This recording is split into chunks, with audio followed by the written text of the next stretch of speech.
I mean, just to be clear, there's nothing wrong with supporting Donald Trump. If you like Donald Trump and dislike Joe Biden, I mean, it's okay to have a difference of opinion. Just don't, just don't break any Twitch rules.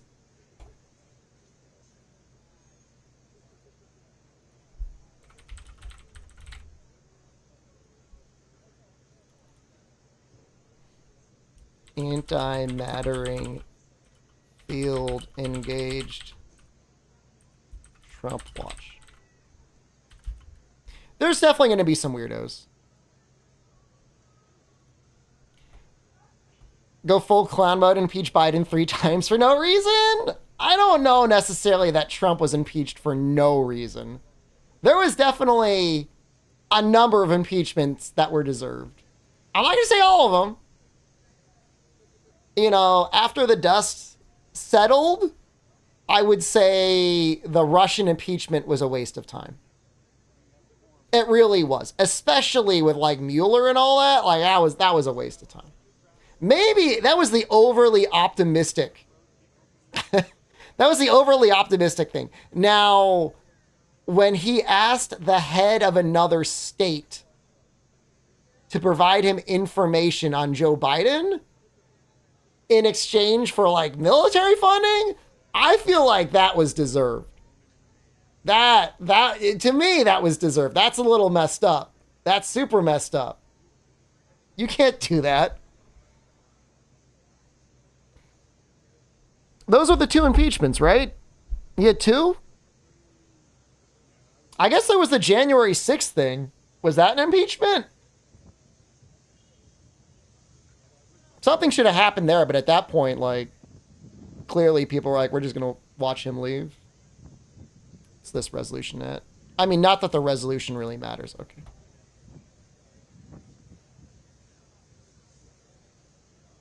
And I'll say, like, for the record, like, I think this is a little messed up. I'm not saying he doesn't deserve to go to court to answer for all the crap that happened during the seizing of January 6th and all that. But, like, I can't help but feel, even as somebody who doesn't really like him, like, this is a very politically motivated timing to bring up the case. You know what I mean? Like, to me, it's messed up. Like, if you were going to do this, like, this should have been like 2 years ago. This should have been in 2021. Like, did it take, this long? Like 2.5 years? To get all the information that they needed on him? I don't think so. I mean, I don't buy it.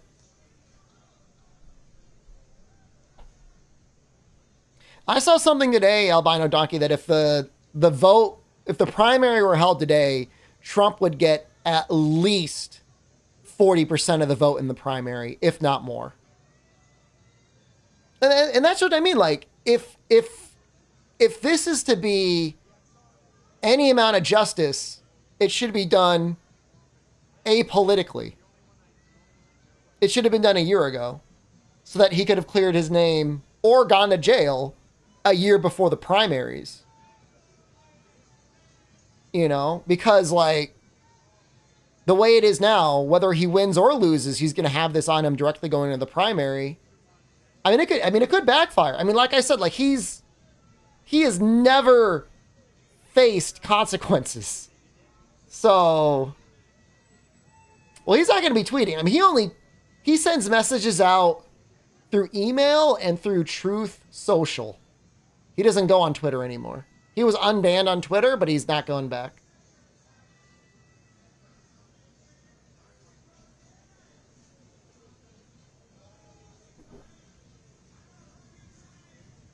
I mean, if he does not face any real charges, Ravius, there's like some music. There's like a party music going on.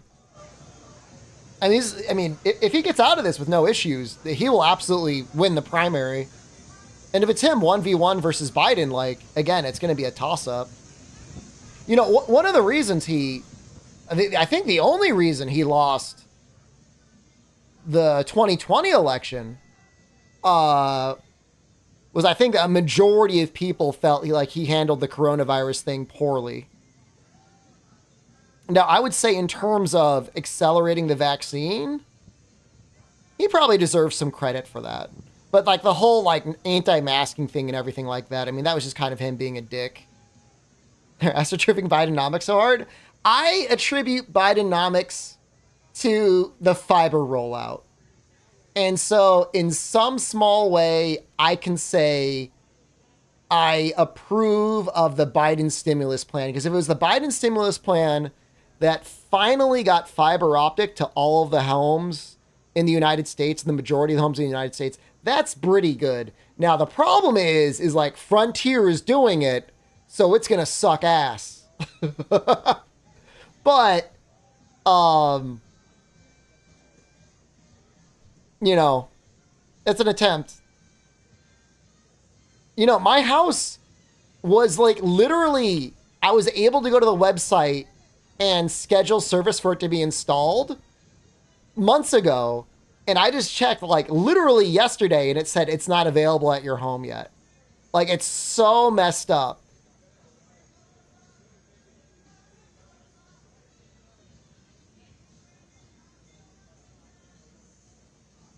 I mean, my only beef commando jab is like I had a dude hand me a flyer in January or February for fiber, and I said, "You guys aren't going to have this done until next year, right?" He's like, "No, man, we'll have it in a couple months." And I was like, "All right, if you say so." I was right. I'm always right. I was right then. I'll be right in the future.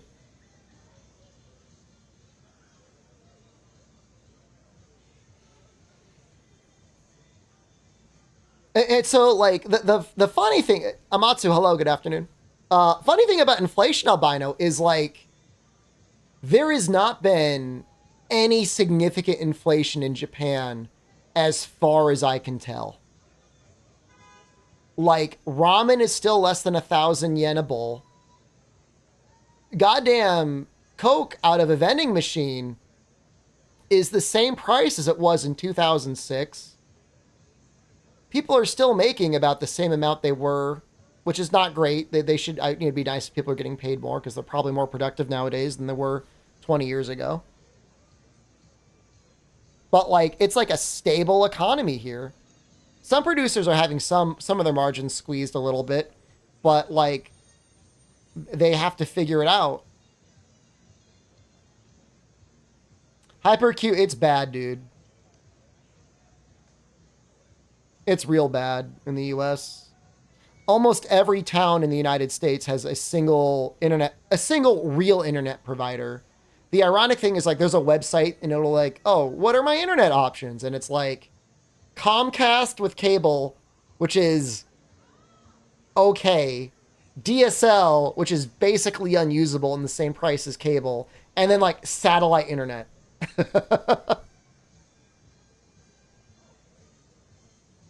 I was talking to my brother-in-law's girlfriend about it, and she said in Thailand, like even the islands have fiber optic internet. I was like, "Can we go to the island? Like, I really don't want to have to deal with this whole internet thing again." She's like, "Oh, it's no problem. They've got fiber. It's not an issue."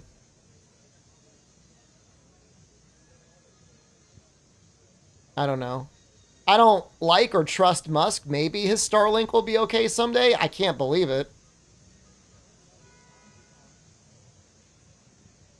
But maybe they'll figure out something. I think the only issue with like Starlink is like apparently it just creates pollution in the sky. Like the satellites are very visible. Well, I mean, he's not the one figuring out anything ultimately, right? It's his engineers.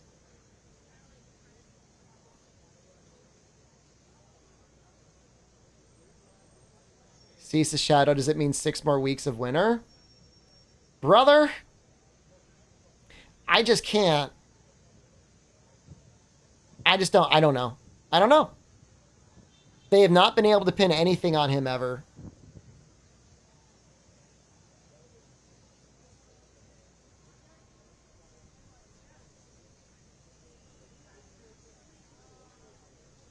I mean, for things that don't really matter on latency, like if you're not gaming, I guess the latency is not that big of a deal though, right?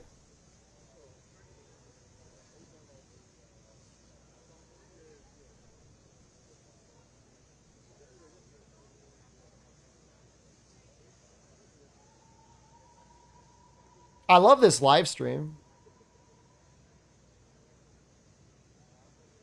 I guess we've got 30 more minutes. Let me see if I have... Oh! I do have something we could watch that's like 20 minutes.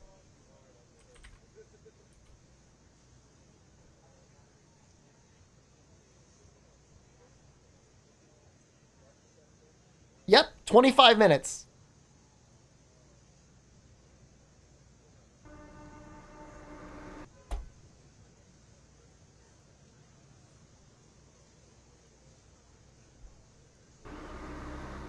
What comes to mind when you hear the word psychopath?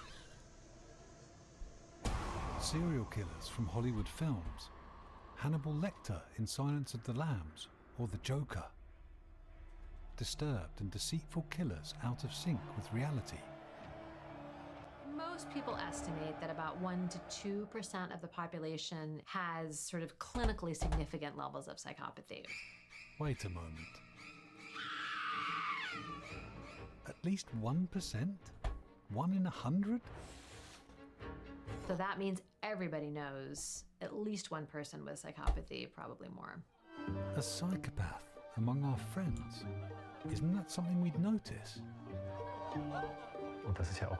That's what's astonishing.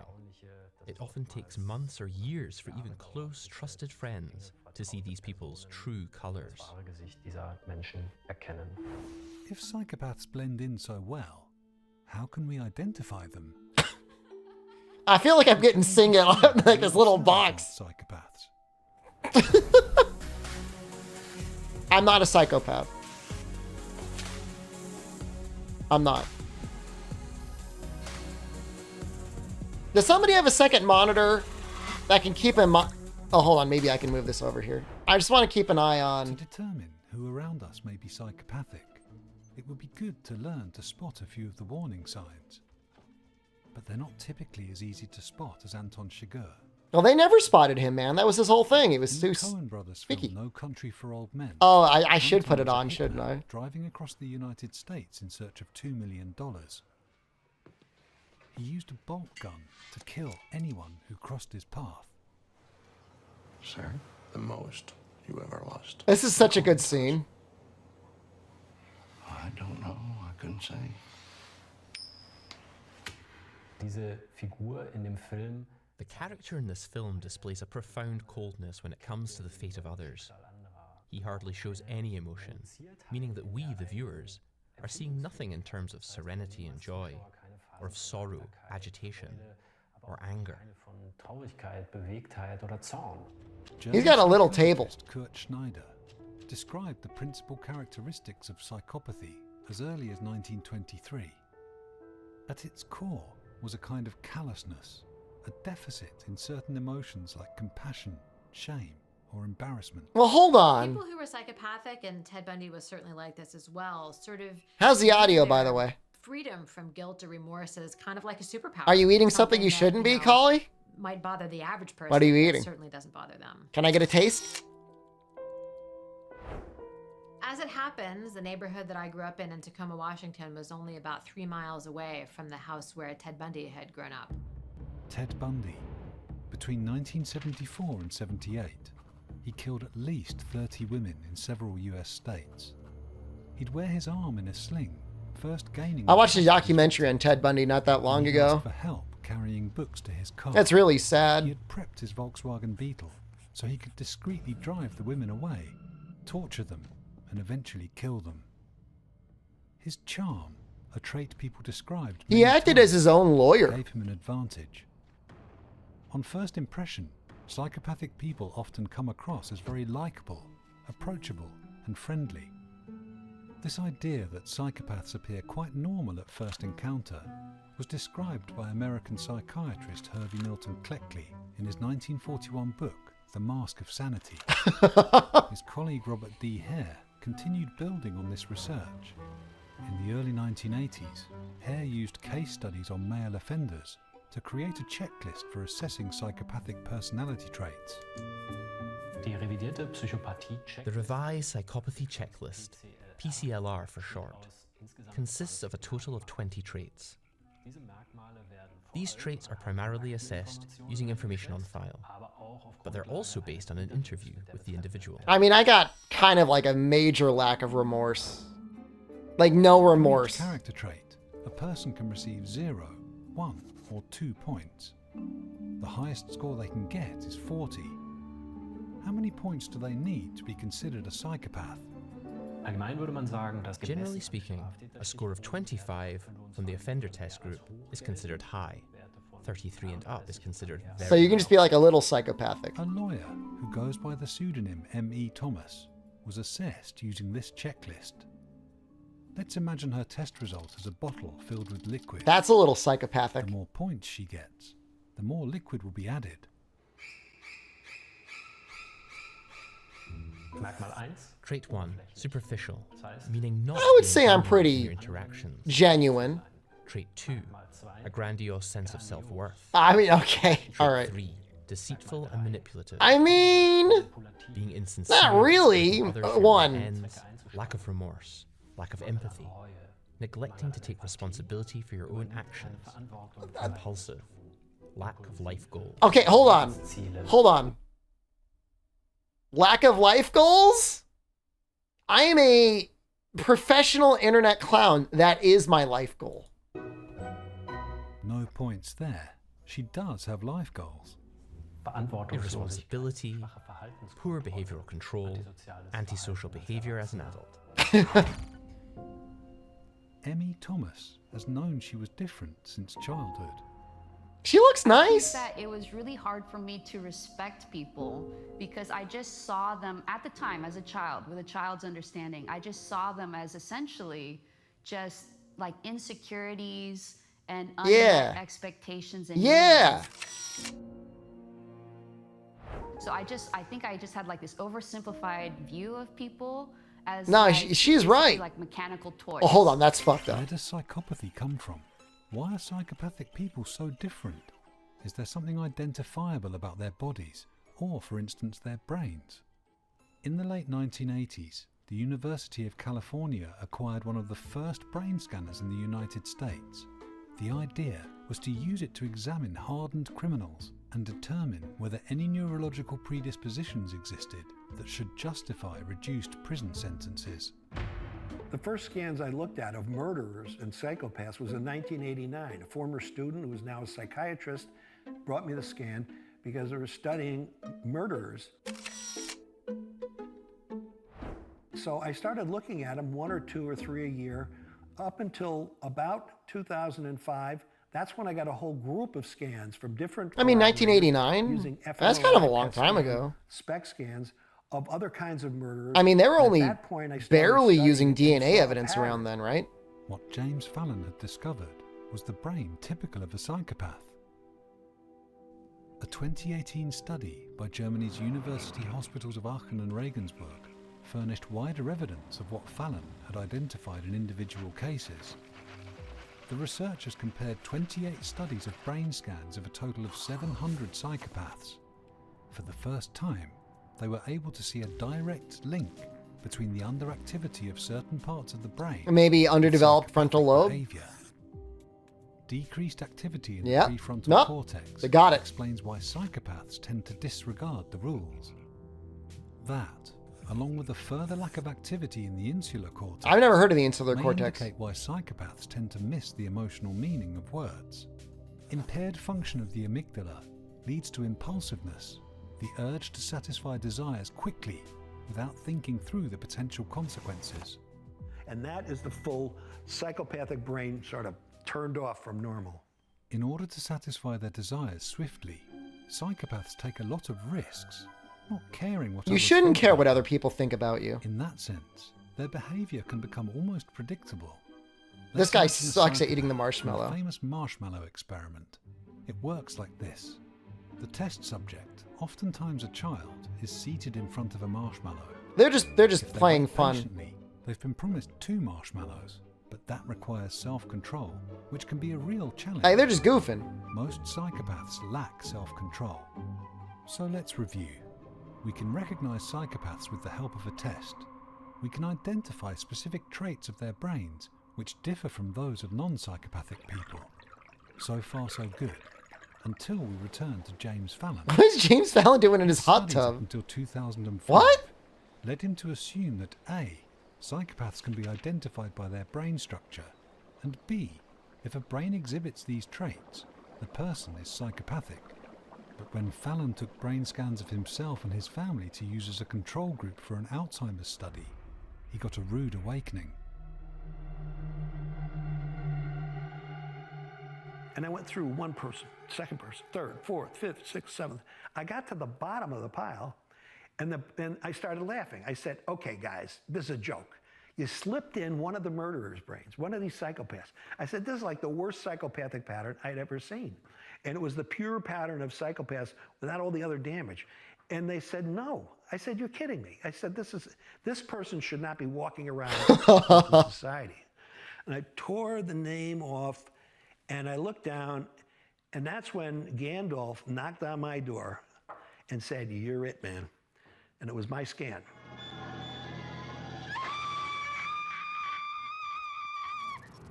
Yo, Fallon that continued owns. searching.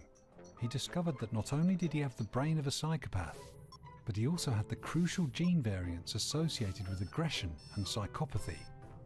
The SLC6A4 gene helps break down serotonin. The MAOA gene, nicknamed the warrior gene, also helps break down serotonin and noradrenaline in the brain.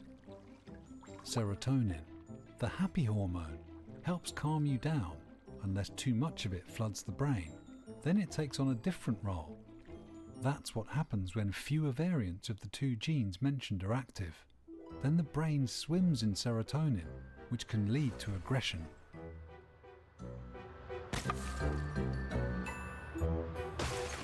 James Fallon is by no means the only one of his kind. Yo. His research has shown What is he doing? 20% of all children have the Oh, genetic condition. Trump just linked to landed. Psychopathy. Somebody just So is it landed. possible? Hold on. Something's going on.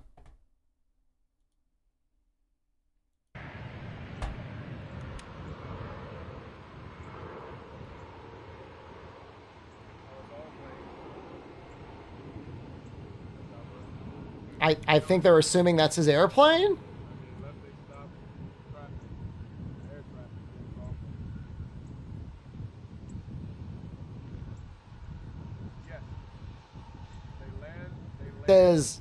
Do the non-Americans? I mean, he should be arriving in 18 minutes. I was going to ask the non-Americans what they think about our enormous stone penis.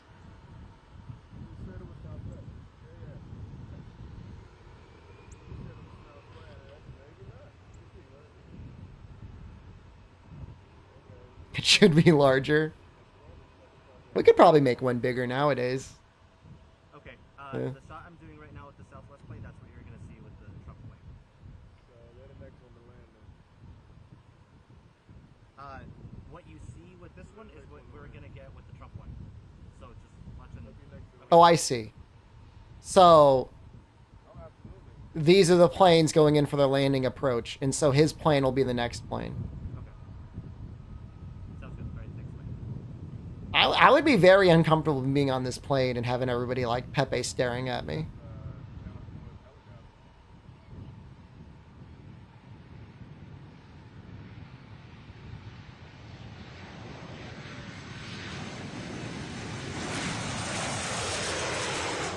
Oh yeah. He loves the attention, dude. You know, I think, even though there's a lot of people that wouldn't admit it, if your name was constantly in the news, like you'd be checking it. I think everybody, you know, if they were up there, like they'd search themselves. They knew they were being talked about. How close is this courthouse to the airport? He's just filming the birds. Is that him? I think they're saying it's him.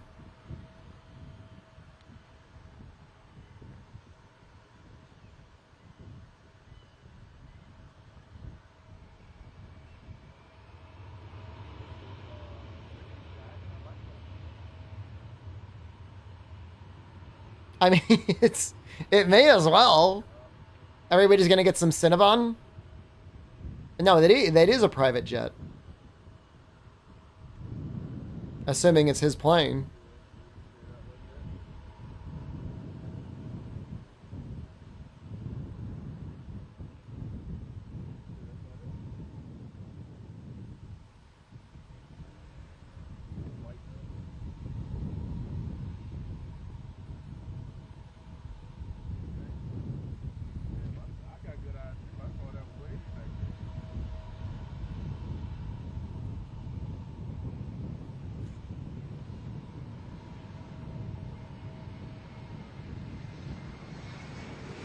Oh, I don't know. That's an American Eagle flight.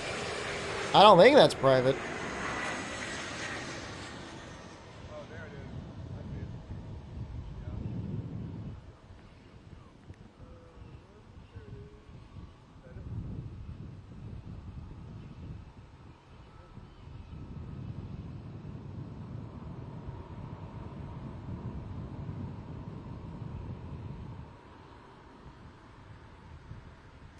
It probably would have his name on the side, wouldn't it? If it was really his private jet.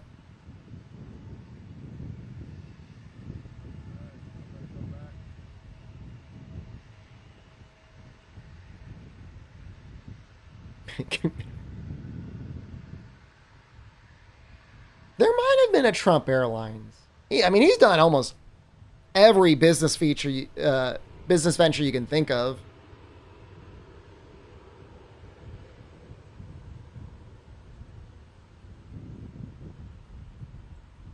College, stakes. He was at his most successful during The Apprentice. Like, because he was genuinely good at that job, which was being a character on a reality TV show. He got a lot of marketing money out of it. Like, he actually was making money at that point.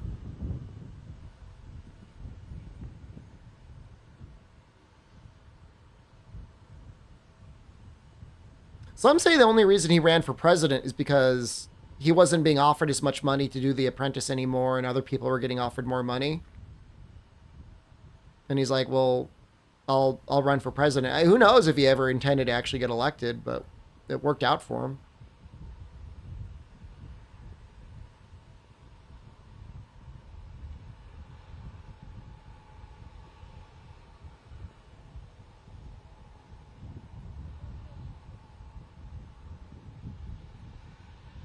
Was that a plot line in South Park? I haven't really watched the series. I watched the movies that came out over the last couple of years. I mean, if you even call them movies.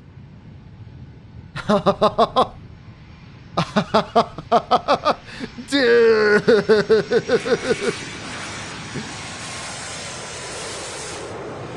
That's not him?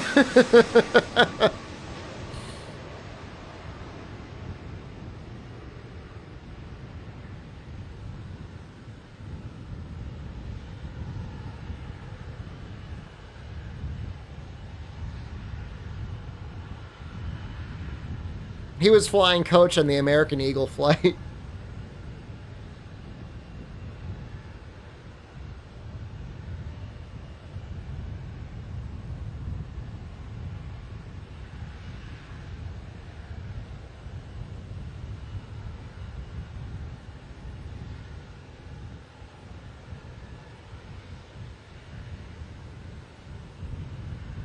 So yeah, I mean, obviously there's a lot of, like, I don't know the details. I don't know if they're going to be allowed to bring any cameras inside the courtroom. Probably not.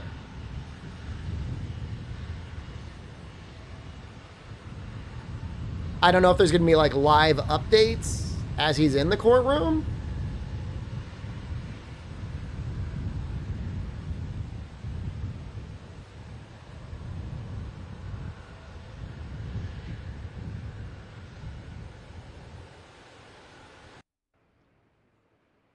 Ooh.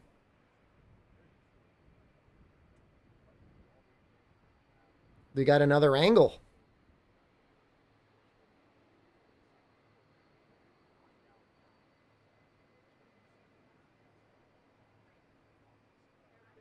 I'm assuming there's going to be like live tweeting as people are in there. People rapidly sketching out images on their Wacom tablets.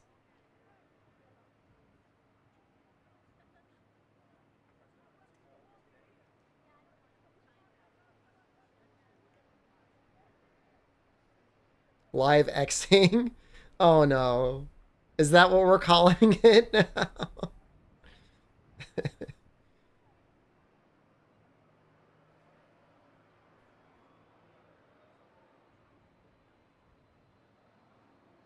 Is that's in gold, right? He got his name in gold on the side of his plane.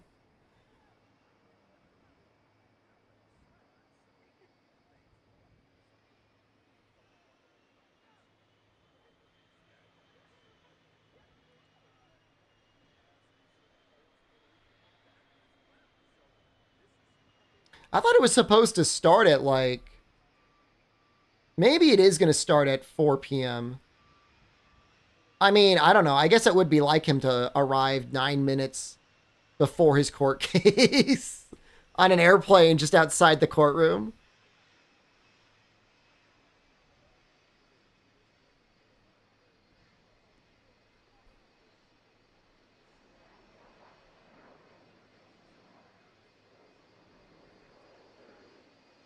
I mean, Eastern time. I'm a little confused about the timing. I mean, I got stun locked when I was reading a news article and it was giving me the time in Irish time. But I mean, he's landing. I mean, they've got cameras on him now, so I don't think he's going to be in the courtroom for more than an hour. I really doubt that he will be.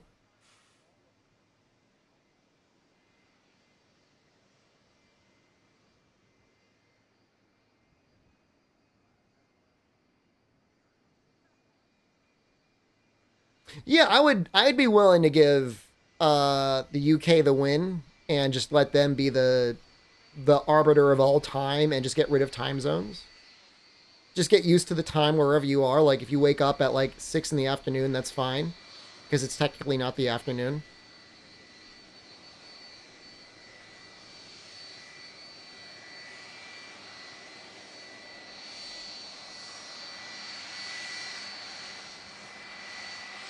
I mean, it's just arbitrary wherever it is anyways, just as long as we're all on the same page.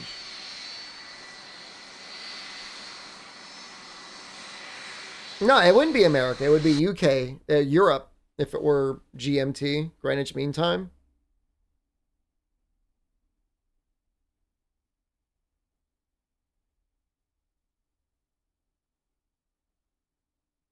They making him a move? What are they doing to the guy?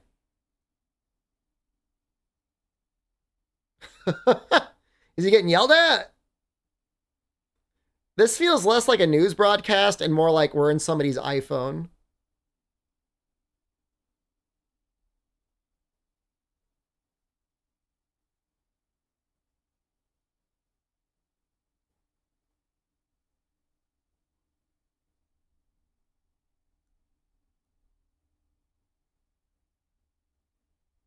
I mean, it's a very high quality just chatting stream is what it is.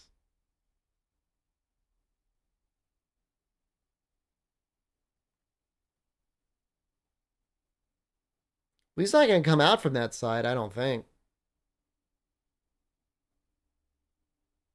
They might be getting ready to move when he leaves. I mean, I thought things were going to be starting in 6 minutes. Are we being Trump paparazzi?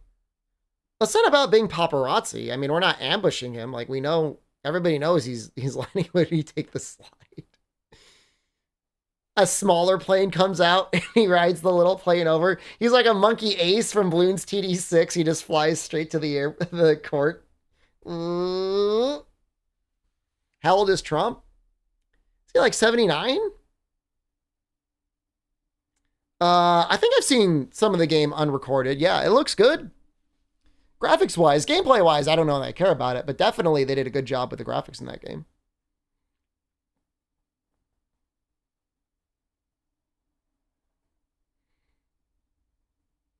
He was already one of the oldest presidents we ever had, and then Biden was like, hold my beer, I'm going to get even older than you.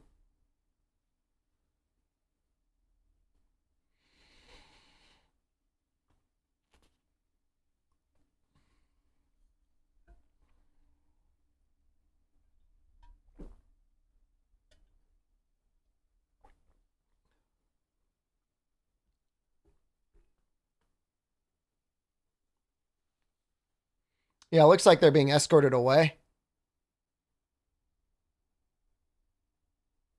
Trump is going to court. He has been given official charges, whatever that means, grand jury case, in regards to charges related to trying to overthrow the election. That's as I understand it. I kind of like love this news feed. As far the court is definitely very close to the airport. I wonder if they know their audio's off. They probably know.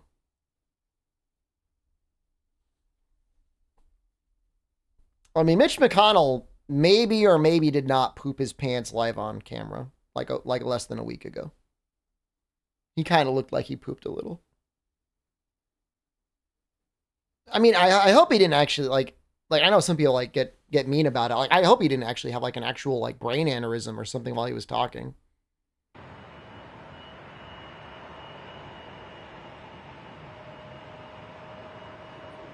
That's an interesting point, Albino Donkey, because like, yeah, I mean, I think no matter where they charge him, he should have the ability to appeal to a federal court. The only thing is, like, even if you hate Mitch McConnell, like, if he's gone, they're just going to replace him with another Republican, and then there's going to be someone else that's going to take over his spot, is all it is. I mean, granted, he was definitely a competent statesman for the Republican Party, but it's not going to change the numbers at all. No problem. He's from what, Kentucky? Like, no, but that's not going Democrat. Washington Report. That guy looked like he was having a picnic out there. Where is he going? Where's the trial going to happen? The trial is over here. Okay. Is it in It's at the downtown federal courthouse. Okay. They had the camera on the courthouse earlier. Oh!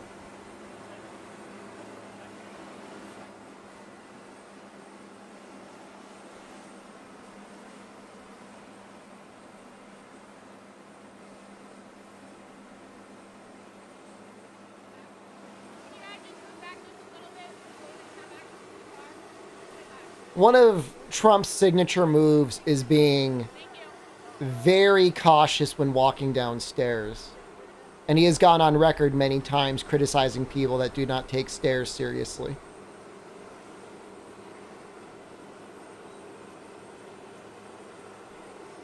Honestly, at his age, I mean, it's probably a pretty good point. You should not be jumping stairs if you're over the age of 70. Do I take stairs seriously? Not enough. Sometimes I get a little silly with stairs and I miss a stair.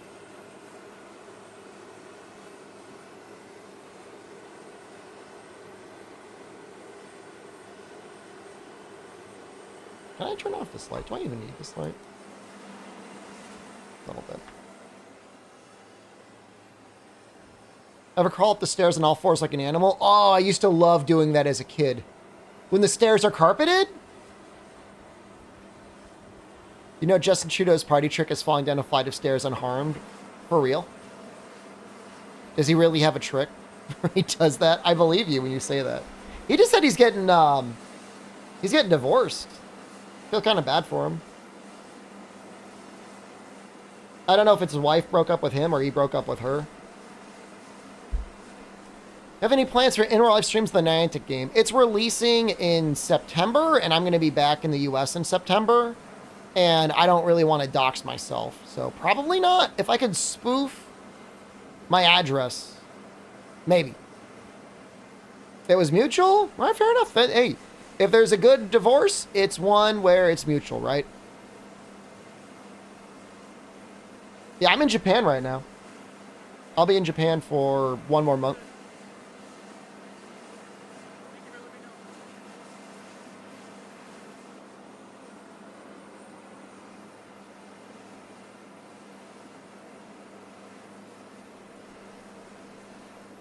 He's taking a long time to get off the plane. Maybe he's pooping. Cosmopolite, thank you. Cosmopolite just resubscribed for 58 months.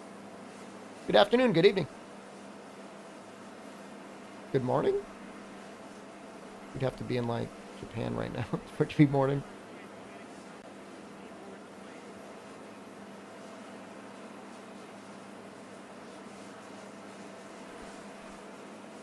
Oh, there he is!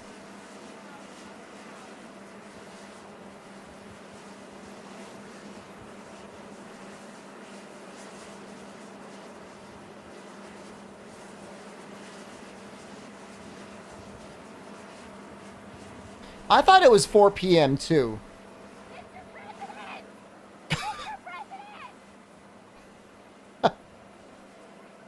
Who was that person yelling at him? Mr. President! Joe Ping just resubscribed for Joe Ping, 6 thank you. months. And that's it.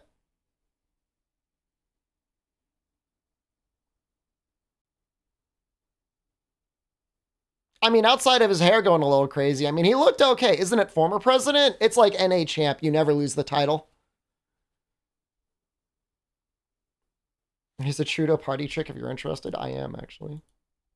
Oh, shoot. I guess we'll watch. La vie est trop importante pour prendre au sérieux. On a un escalier, on peut avoir une démonstration? Aucun problème. Non. Oui. Oui? Oui.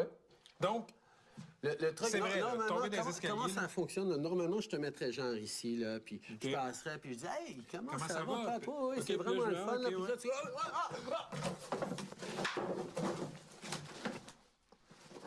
Tu vois, t'étais réellement inquiet, là. Il était réellement pas trop sûr si je l'avais bien fait ou non. Puis tu t'es pas fait mal? Je pense que je me suis graffiné un petit peu là, mais pas... Non, c'est pas... OK. C'est mon beau rouleau, là. Ah, puis le micro est resté, en plus. L'homme sait comment faire une... Yeah, I mean, I'm impressed. All right, then.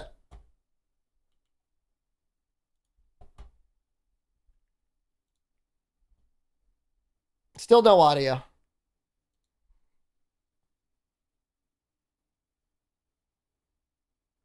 No, I was impressed. That's not easy.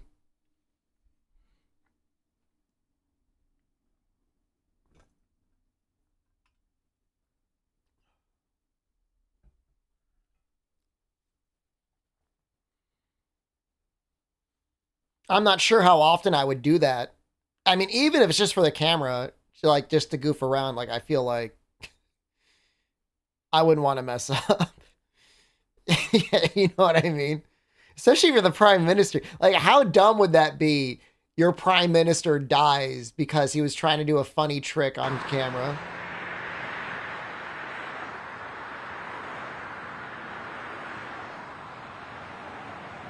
My party trick? I'm not sure if I want to get banned for 3 days. I never took a night off this week. I guess, I mean, I'm going to stream tomorrow because the servers are up. What's tomorrow for me? Friday? What is today? Friday. Maybe Saturday?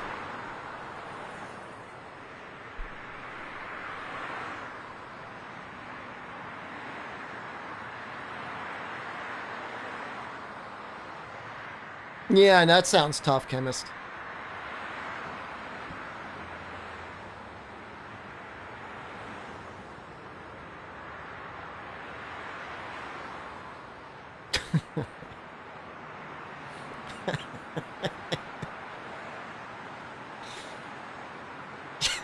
Just at the party, standing there. It really helps break the ice. I think it's honest, man. Because, like, at that point, you know the person doesn't have anything to hide. They've shown you everything there is to see.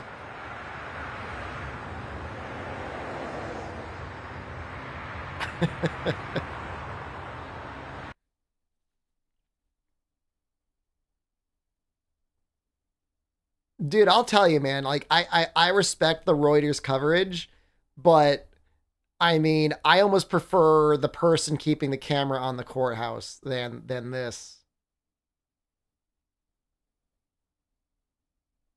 That's true, Collie. Like, I've already taken away any desire you would have to get to know me better, right? You got to leave that as like the little carrot on the stick.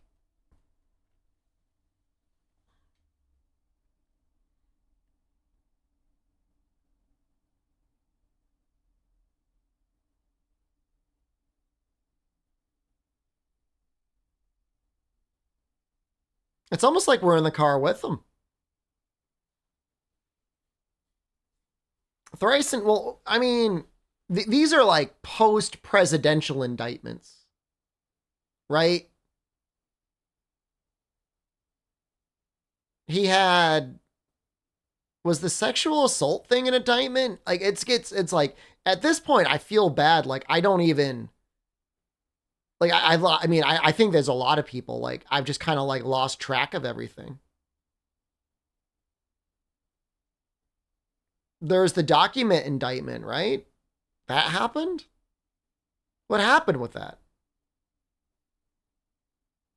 Assault thing was a civil case? That makes sense. Collie, I was trying to find information on this, and I kid you not, when I typed indictment time in Google, there was just like, there were so many articles referring to things over the last couple of years. Like, it was difficult. Like, it was difficult for me to find the news because there's like so many. Like, I'm like, which one do I click on?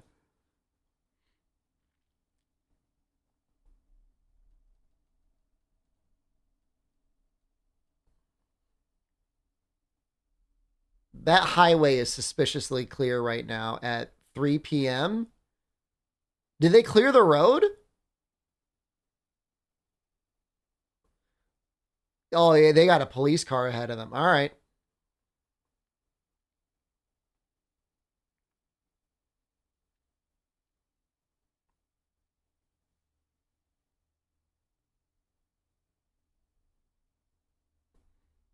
Documents were postponed until March or May of this year. I mean, next year, March or May of next year is going to be like, like 6 months before the election.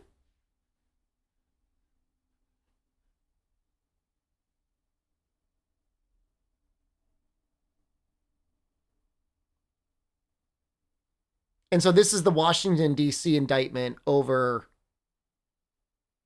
election fraud or overturning the election.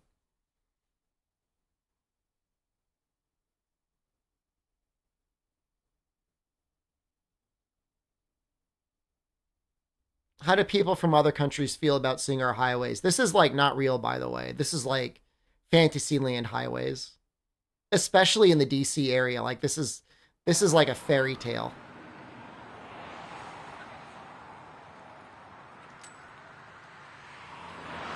A fantasy, if you will.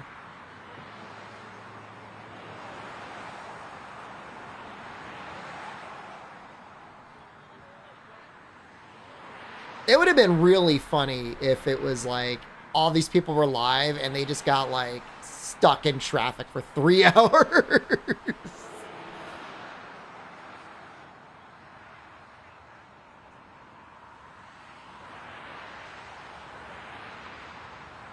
And we're all just sitting here, like everyone's waiting around the world to see what happens. It's just like we're just watching them just like bumper to bumper. What are we watching? The third indictment. This one allegedly might have him getting a mugshot taken.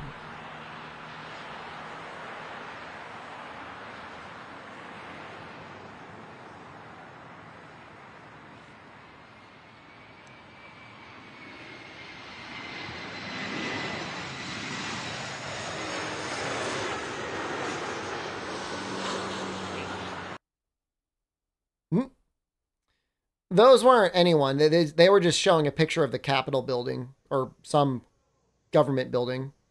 Now we're just going to be watching the front doors of the courthouse until he walks in. Oh, okay. No, never mind. Oh, here we go. This is, yeah. Yeah. Oh, yeah. Cars driving in the breakdown lane. Yeah. Mm-hmm.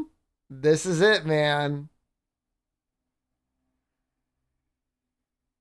This is what I want, man. I would play more American Truck Simulator if I could do the Boston to New York City route between the hours of 2 p.m. and 6 p.m. on a Friday.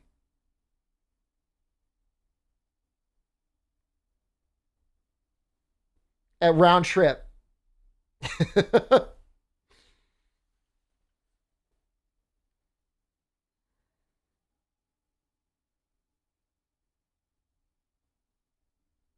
Oh, if it's that exit, okay, they're good. Oh, no, no, no, no, no. They were, oh.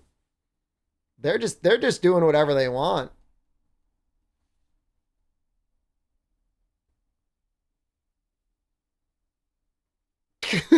The U-Haul pulled over.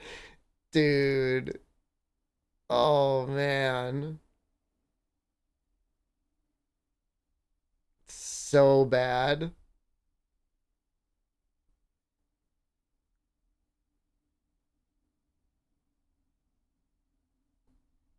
I'm surprised people are finding the room to pull over so that they could keep driving.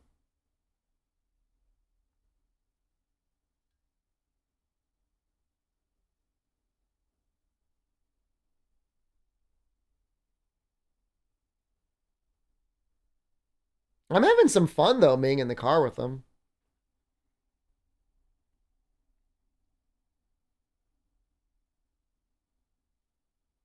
Feel bad for people who have places to go. On the other hand, perfect excuse. Pretend I'm driving. I already have the guy's hand. Can I reach it? No.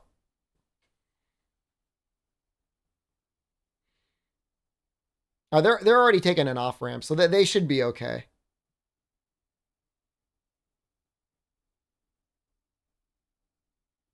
They're gonna lose service inside this tunnel, I think. No? Wow.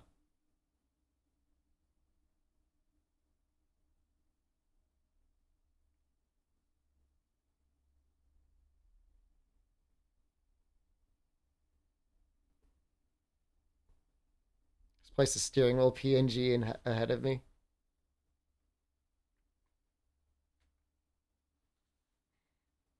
Cell phone service. This is a live stream right now. Did you think this was pre-recorded? This is being live streamed right now. I wouldn't just watch a VOD of a car silently driving through a tunnel. We're not that starved of content.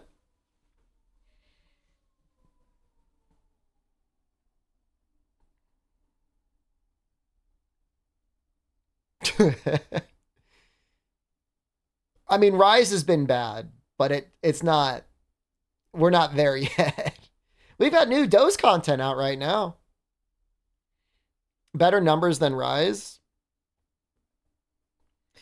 The final bonus title update, I think, of Monster Hunter Rise, like, did about as well, if not worse, than our Dose live stream. Yeah.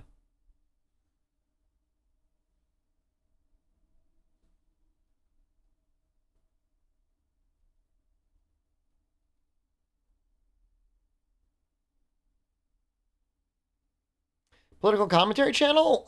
We were doing some numbers when we were covering the election and January 6th. I covered both of those live. I feel bad that we lost most of those VODs, but I'm glad we at least did them. The January 6th stuff was wild, man, because I was streaming it from the very beginning before anything else happened. Because I knew stuff was going down. Because people were showing up.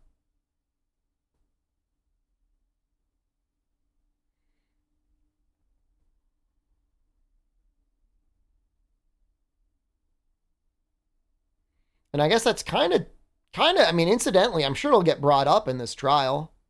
Again, like, I don't know how much we're going to see or hear. They really should allow cameras in the courtroom. If you're going to have a circus, you may as well let us watch, right?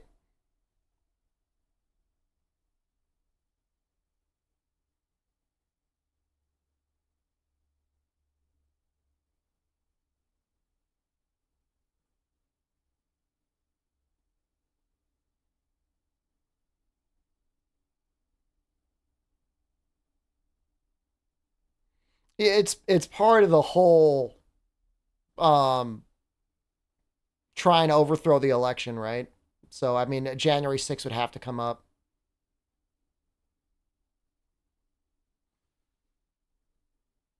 They might have Rudy Giuliani. Rudy Giuliani might get brought in as a witness.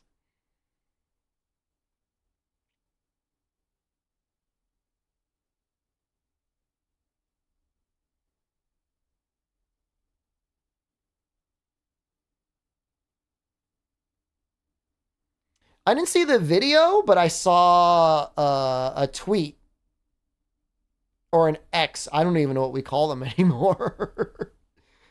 God, that's so dumb. Why would you rename Twitter from Twitter? Z? He zeeted?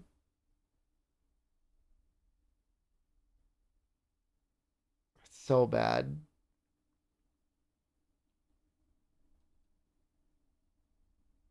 I mean, here's the thing. Like, I saw an interview with Musk. It was like maybe a month ago.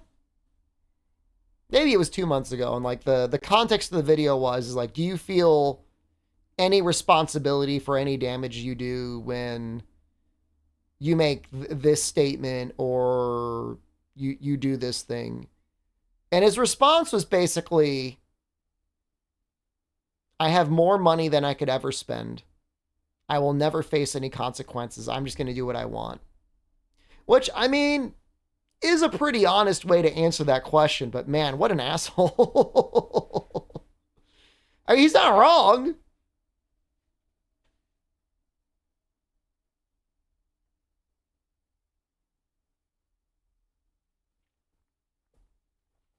You know, I don't think he's saying stuff all the time to exclusively piss people off. He definitely says stuff to piss people off. But on some level, he's got to think he's right. I mean, even a single $1 billion outside of some truly insane purchases, you would never be able to spend that in a lifetime. You know, I think they said one of the most expensive estates ever in Greenwich was sold. Something like $250 million, $300 million. You still have $700 million and you have the most expensive home in the country. Yacht? I mean, how much could a yacht cost? 100 million? 200 million?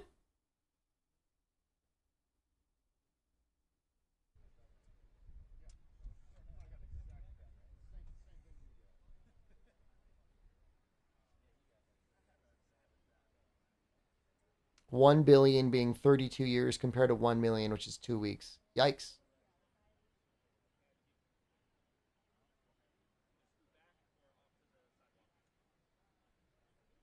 You could buy 1 mile of highway.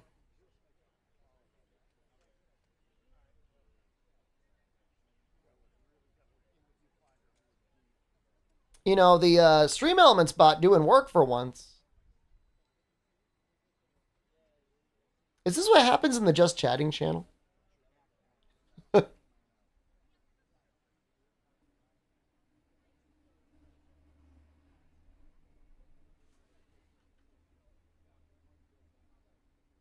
I'm not clicking that.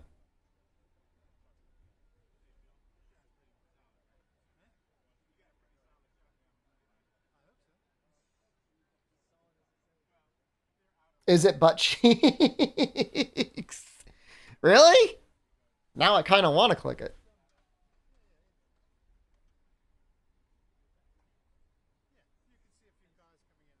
I hear some noise, but like, just barely. I like this guy here, just holding up his camera. I thought he was live streaming a video.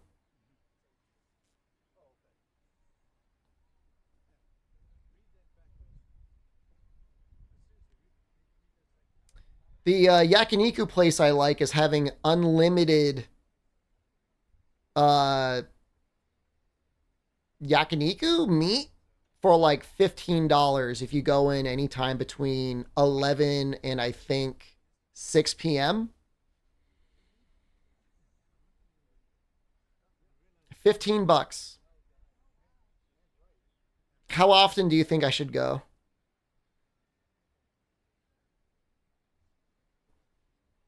I think I'm going to go tomorrow. Every day. I think it's the whole month. The funny thing is like they advertised for it was like, do you ever go to all you can eat and feel rushed to eat? Now you could stay for 7 hours and eat for 7 hours. I don't think they're counting on an American to go. I think they think like it's going to be like normal people are going to go and just like eat until they're kind of full and then leave. It's like 15 bucks, yeah. Well, in Japan, usually when you get all you can eat Machado, like they time you. It's like 90 minutes or 2 hours.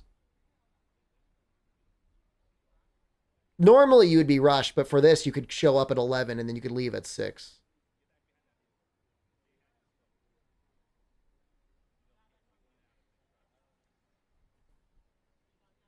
I might go once just to figure it out, and then maybe we will live stream the next one.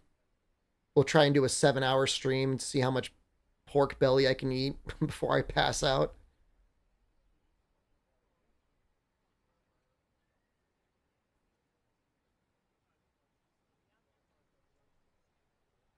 I was happy when they were doing the student promotion. I was able to get free curry.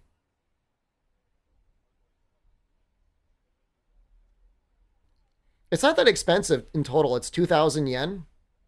Like I said, it's about 15 bucks. I gotta pee. I'm looking at this fun. Is Japanese food greased to the max? They cook with a lot of full animal fat. It's either like the most healthy, delicious food that you've ever had, or the greasiest, most delicious food you've ever had. And there's like no in between. It's like super good, super healthy. Just like spray the fat hose into your mouth. Nobody clip me doing this. I'll be right back. I'm gonna pee. Oh, my ass. Oh.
I've been doing mostly like one big meal a day. And today I went to the Family Mart for my first dinner within like my eating window. And I was able to get like a seasoned chicken thigh with like soy sauce and salt, a chicken breast, which was like a tandoori cooked chicken breast, and lemon tea, and it was like 600 yen, which is like maybe a little under $5. And then I went to my favorite place, Gyoza no Osho, and I got stir-fried vegetables and fried duck breast. 2 different meals. That was like 1,100 yen, which was like maybe $8. It's like 12 bucks for like a massive dinner. Like it had to be like well over 100 grams of protein. And then I shouldn't have got it, but I really wanted it. I got an egg salad sandwich. That was like 300 yen. That was like $2. It's like $14 for like a massive amount of protein. It was super good.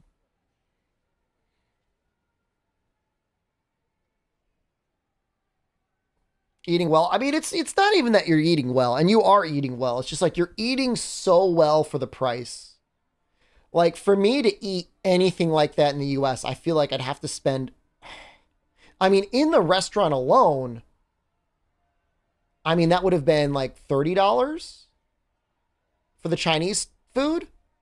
And then a chicken thigh that's seasoned and cooked would probably be like $3. The chicken breast would probably also be like $2 to $3. That'd be $6 there. Let alone even the drink would be $7, maybe more. 150 people in parking lot stream, y'all okay? This is the latest Trump indictment.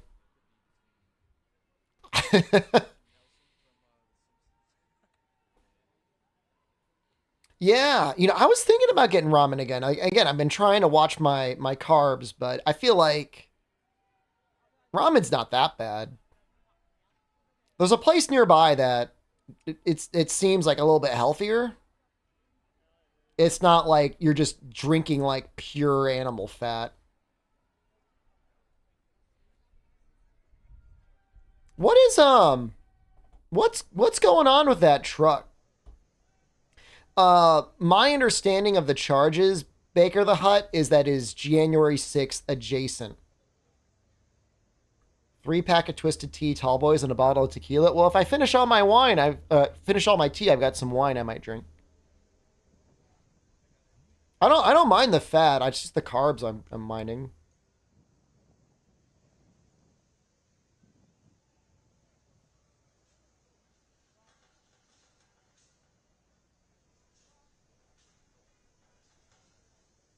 I'm trying to remember the name of the ramen place I really like. There's one near the Umeda Tower that's like really good. But it's like, it's pure fat. It's pure fat when you're drinking it. I mean, Hypercube, like, I know I'm like it's super lame, but if I were to come back to Japan again, I would just want to stay in Osaka again. I wouldn't have any desire to go anywhere else. Maybe like Hokkaido for a little while, just to see what it's like up there, but. And then maybe down near like, you know, the Okinawa area just to see what it's like down there. But otherwise, I think I'm just cool.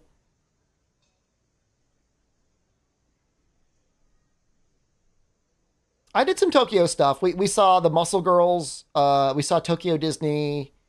We saw the Sanrio Land, which is like the Hello Kitty theme park. It would have been nice if we had gone to Disney Sea as well, just because we were there. I've seen the life-sized Unicorn Gundam. I've not seen a life-sized Unicorn Gundam. I have seen life-size Gundam, though.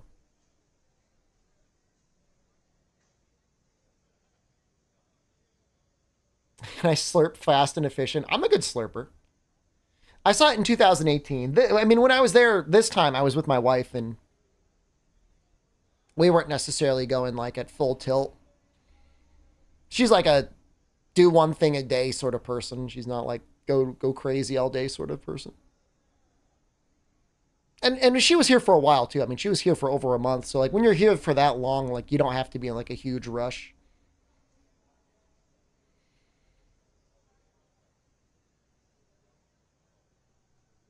Yeah, but I mean, I would say, I mean, it's relatively cheap. I mean, if you were not, like, obviously, like, I'm a creamer right now, so, like, I've got to have a setup to stream in. But if you were purely being a tourist, I mean, you could probably, even as a tourist, find a place to stay for like $600 for a month, which I don't think is that really that expensive. All things considered, like vacation wise. Why are we saying creamer? You know why.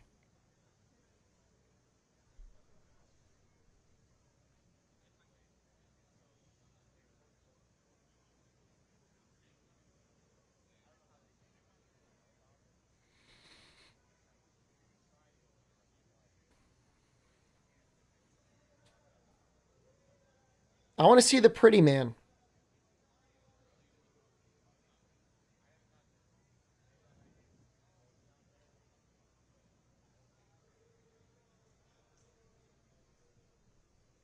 No, it's not. I mean, you know, you'd be staying in a hostel or in a capsule hotel for $30. You could probably get your own place. Go to the bathroom. You're sweet.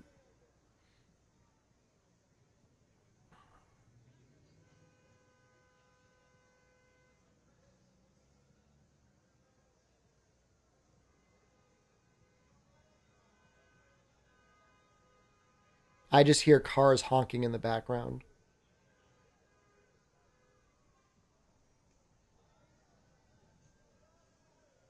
I'd be sad if I had to go to prison for 10 years, but, you know, I guess once you're in there, you don't got to worry about anything else. Just passing the time. You have to worry about the state of the economy, jobs, mortgages, anything like that. I'm in prison now.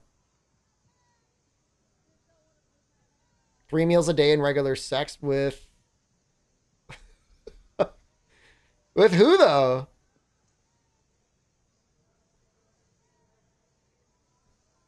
I don't know that I'd be able to stream from inside prison. If I could, that'd be pretty dope.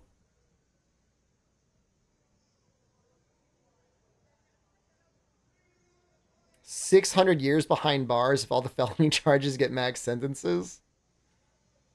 I mean, what I want to know, and I should know this because I have a political science degree, is can he still run for president if he's indicted on everything?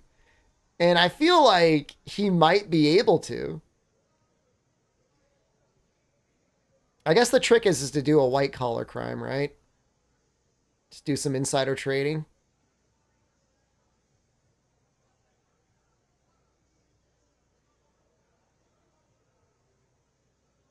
Well, and I don't think even necessarily it's a 0% chance of him like winning from prison. Like there is a possibility of him winning from prison is all I'm going to say.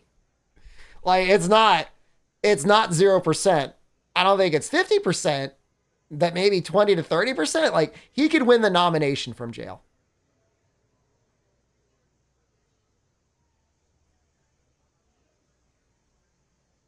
It's a near zero chance. It's not zero. All right, Eric, imagine this timeline. Trump is found guilty. Trump is actually punished, goes to jail. Republican Party still can't figure anything out. They nominate him anyways. Joe Biden, for whatever reason, steps down, can't run for president. So it's Democrats have to find a new front runner. It's between Kamala Harris, Gavin Newsom, RFK? You know, I don't... It's her turn? Hillary? You know, I mean, any one of those candidates against Trump, I feel like, I mean, they have a chance of losing.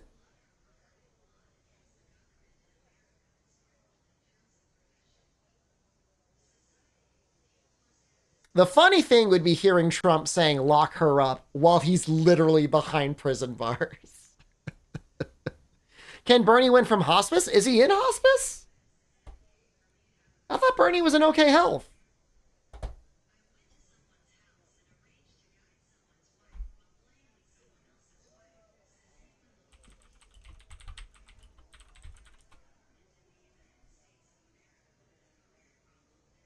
The last time he had a health issue was 2019.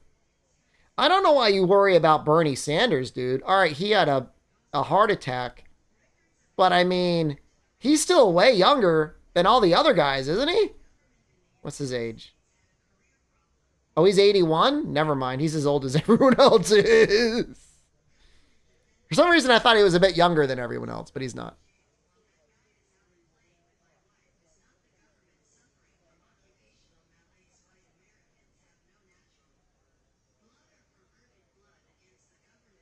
I mean, the issue with Ron DeSantis, and I'm not saying there weren't a lot, but the big issue was like, this is a guy that decided to spend some of his political capital attacking the Disney Corporation, which, like, if you want to do that after you're president, you've got a chance. But if you're just the governor of Florida, dude, like, yeah, be careful, man. And he like doubled down on it. And then there was the whole what if slavery was a good thing stuff that he was trying to pull. Like, what are you doing, dude?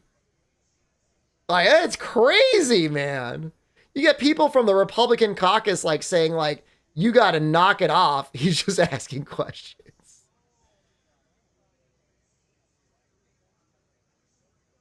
He was like, some of them came out with real skills as a blacksmith.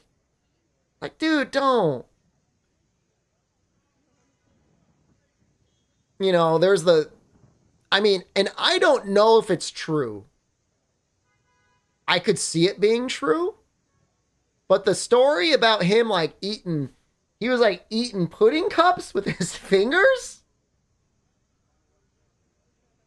I mean, even if you like eating pudding with your fingers at home, like you don't do that on like the campaign trip. You don't do that in public. That's like a you thing that you do in like your kitchen at like 2 a.m.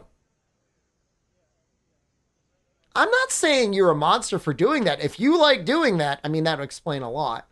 But you don't do that in public. It's just a weird thing. It's like a really weird thing. But if I become president, hentai would get state funding.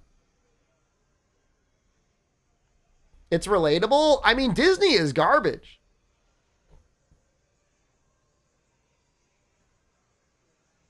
Disney is true modern trash. I'm not saying it because I like Disney. I'm just saying it's a bad battle to fight, which is to say you shouldn't be picking fights with Disney. What's weirder, that or straight to the mouth? Straight to the mouth is, I can appreciate, like sipping on the pudding, like putting the whole thing in your mouth and going. At least you're not getting your fingers all dirty.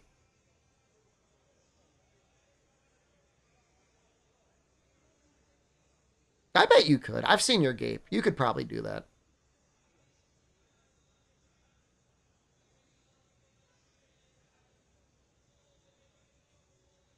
Ron can't produce that. Weak suck.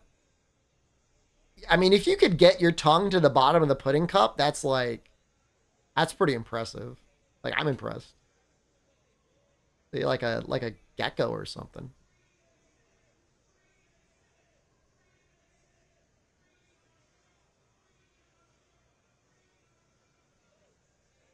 Well, if you can do the pudding cup challenge, then I respect you.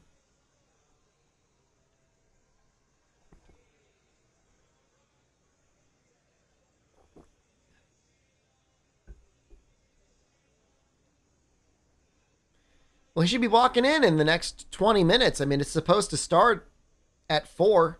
I could have sworn it said 4.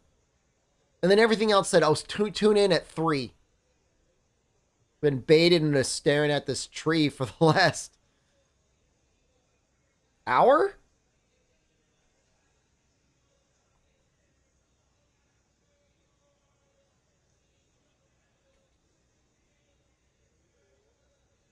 Back to the documentary? I'm something might happen. How am I doing today? I'm doing all right. It's 4:30 in the morning, and I'm watching a door. Is the delay so they can bake the piss cake? If the dog eats the piss cake, then that means Trump has to represent himself in court. Read us the comments. I don't know if there's... Hold on. I don't want to put those live on screen. There are no... Chat is disabled.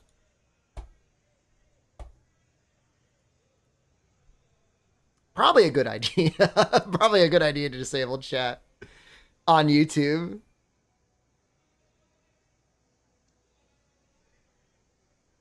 Really good idea. Like, what do you think is going to happen?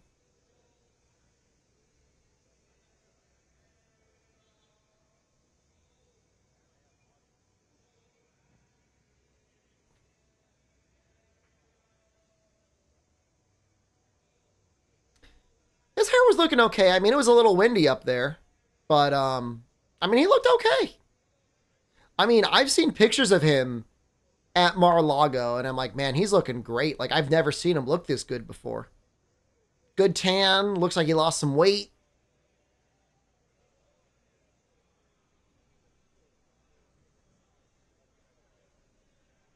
Prime for a listed release. When would we... Tokyo Game Show, maybe? It's never coming out, yeah.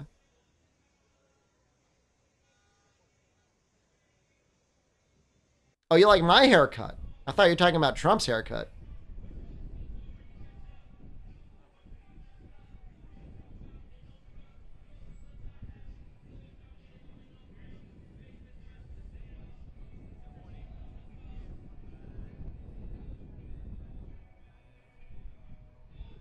I like that guy's box sign.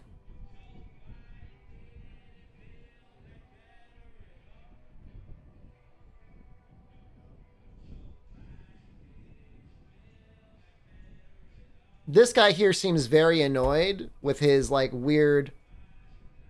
Does he got a press badge? He doesn't even have a gimbal for his smartphone camera. What is he doing? Why is he yelling everybody at him with his little badge?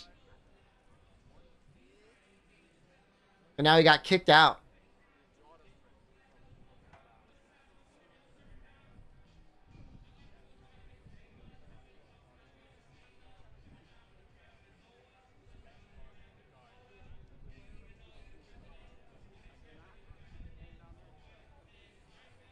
It does say genius with a J. Yeah. Donald Genius Trump.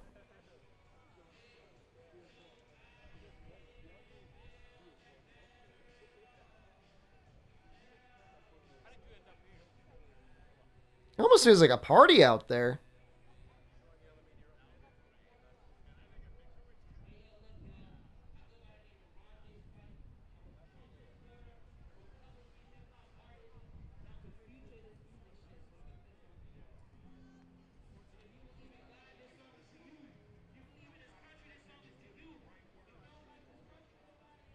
I mean, there's been a lot of debate about the powers inherent to the presidency. I would say pretty much since George W. Bush, the powers of the president have been increasingly expanded. Like, Bush did it.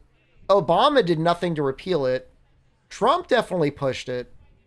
And again, Biden has done nothing to repeal it. So it's just like an increasing amount of power going into the executive branch. Yeah, no, he's definitely trolling Trump. Definitely. Like, the president is supposed to be like a secretary.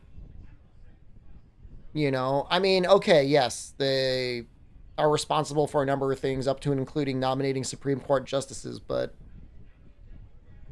you know, the whole point about the eventual, you know, creation of the American government is we did not want a king. There were some people that wanted George Washington to be a king.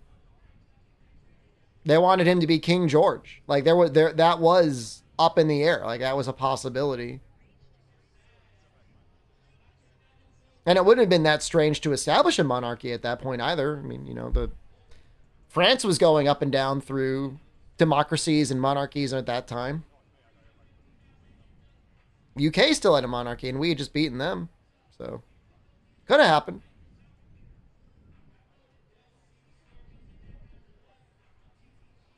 But I think executive power should be limited. I mean, we're such a compromised country anyways.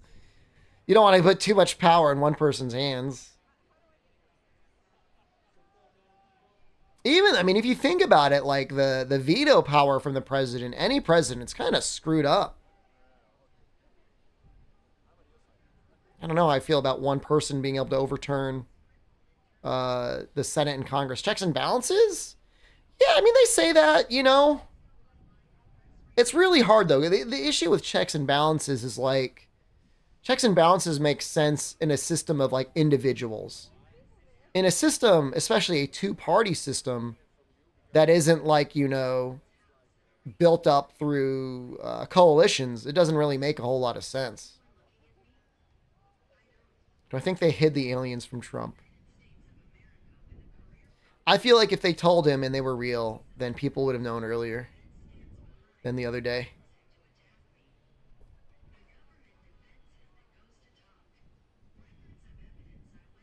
This guy's getting so many pictures of people. And yeah, and it's like, you know, the real difference between Democrat and Republican in terms of like actual policy differences is like so minuscule.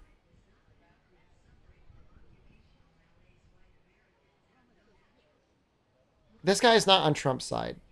I don't know why you guys think he's on Trump's side. He's got a goofy mask with a crown. He's lampooning Trump.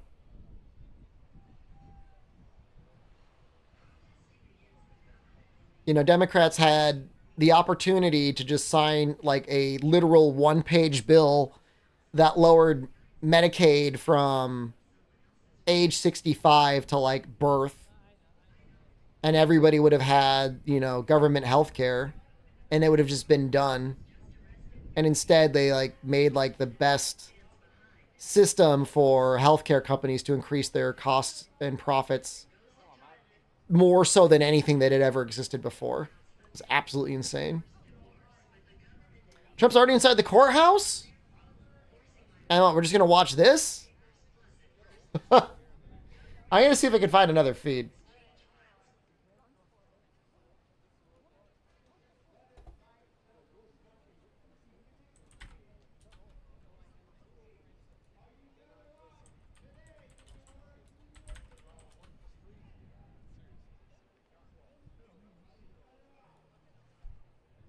People, less than a dozen. No, that's not much better.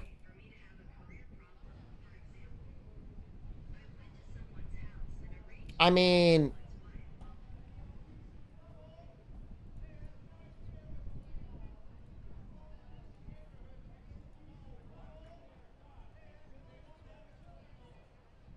I don't know. There's really much else. Oh, this is the same thing that I was watching.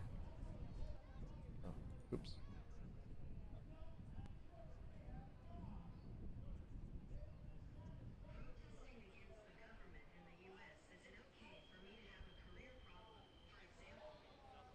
Well, I guess all we could really watch for is seeing something crazy going on outside, or then when he exits. I mean, presumably if they actually are going to escort him out in a police car, we would see that.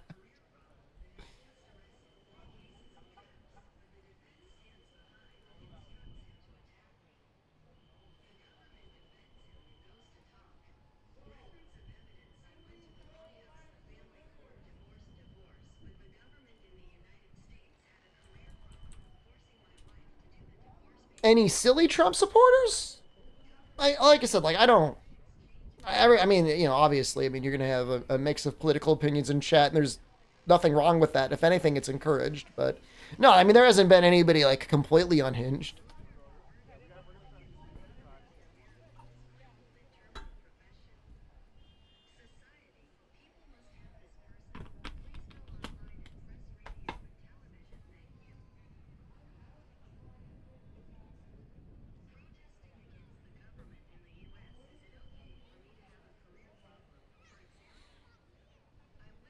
If I had a grand orchestra playing Proof of Hero and a good sword, what is the largest animal you think you could take on?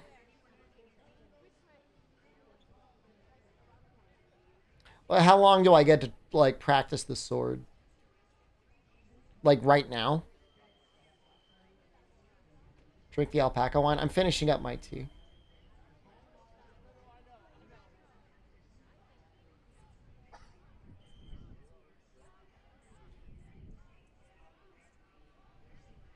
Fit 1 month training arc? Maybe like a horse. What's, you said largest, right? I don't think I could beat an elephant. The smallest animal you think you can take on? Like confidently? I don't know. With no weapons? I've beaten a mouse before. No way I can take a horse? I mean, I get a month to train. So 3:28 p.m. This was 20 minutes ago. He's arrived at the federal courthouse. He's arrived in Washington to surrender to authorities on charges that he plotted to overturn his 2020 defeat in the presidential election. Trump's motorcade made its way through the DC's crowded streets using lights and sirens. We saw that. A journey documented in wall-to-wall cable coverage once again. And onlookers flanked the streets as the president arrived at the courthouse. That's what we're watching now. Early front-runner for the 2024 Republican presidential nomination will appear before a magistrate judge on charges including conspiracy to defraud the United States.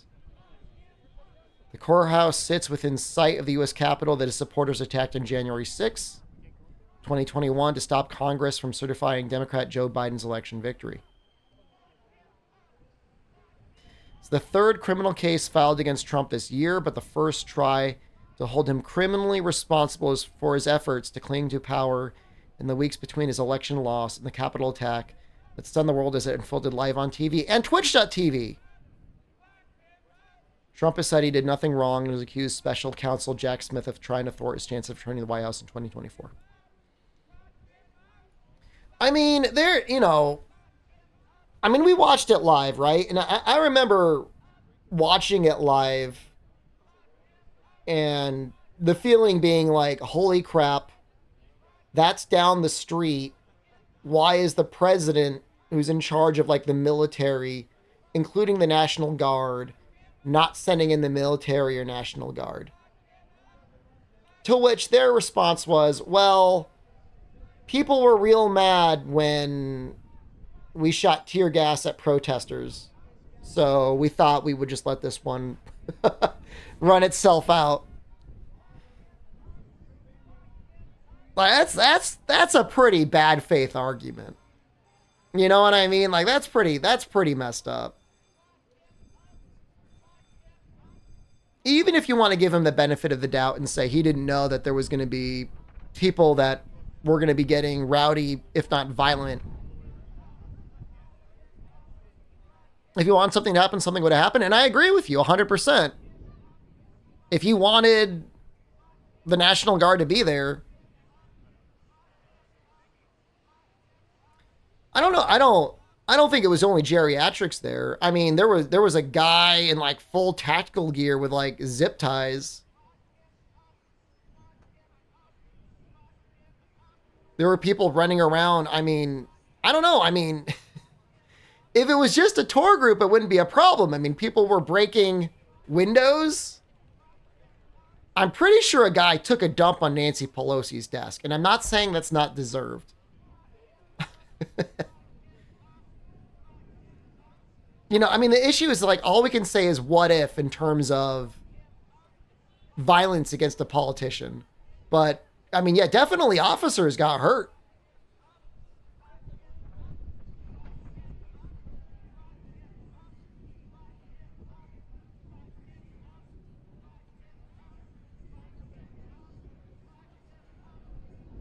You know, if it was a pre-cleared group of 65-plus-year-old geriatrics that were brought in, it'd be one thing. But I mean, it was messed up.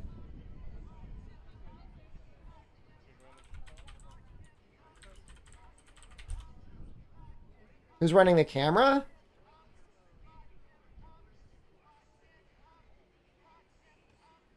This is Reuters.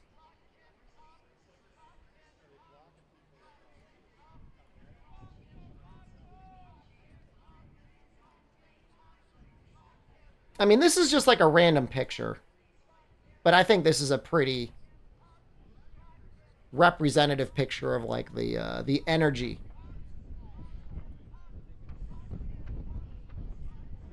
Right? I mean, that's not peaceful, man. I mean, that looks like a riot.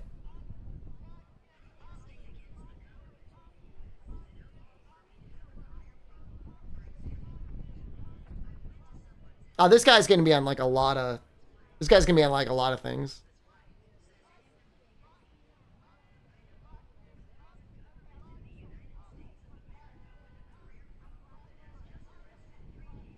Now, January 6th was scary, dude. I mean, again, it's like nobody likes Congress. Nobody likes the Senate. Like, nobody likes their lawmakers. But at the same time, like, we're a democracy. Like, you shouldn't get rid of them by murdering them.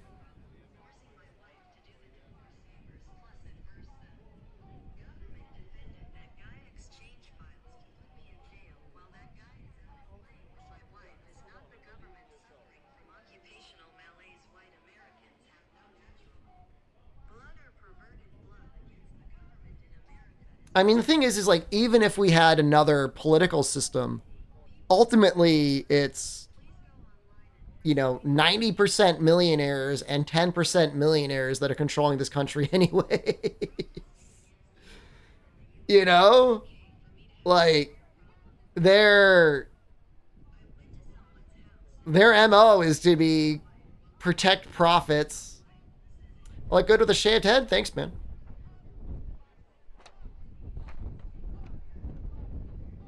We're never going to get real health care. We're never going to get real workers' rights. Inflation's up. We're not, nothing's going to be done about that. Cost of living is going to continue to go up. Quality of life is going to continue to go down. I do need to go back to box. I'm going to go. Oh, not a man. I'm sorry. My apologies. I need this hat. This is what I need.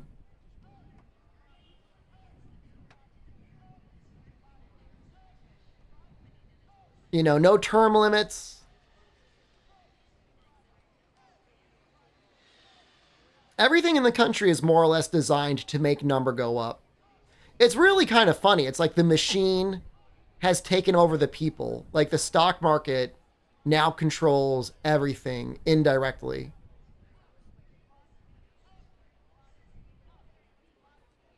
At least the company I invest in makes fun video games, usually. You need a socialist revolution? The funny thing was, like, there was the very spark of the start of something like that, right? You guys remember Occupy Wall Street? Now, there was an attempt to protest Wall Street, you know, post-recession, and that just got shut down. And like almost immediately as that started to blossom, like, you know, they were sending people in there to screw everything over. The problem is anyone that would possibly start anything revolutionary would be like, they would want everything to be like egalitarian and equal and stuff like that and not have any strong leadership. And then it'd just get co-opted.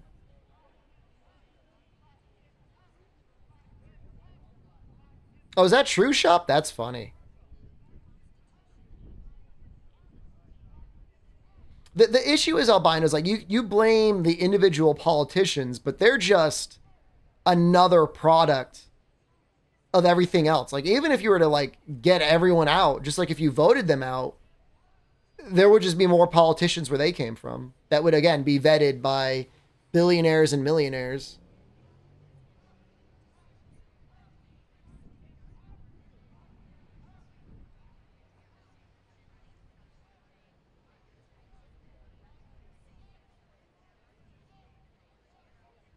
You know, if you want to have any chance of getting elected, you know, you need to have people, like, literally people just need to know your name.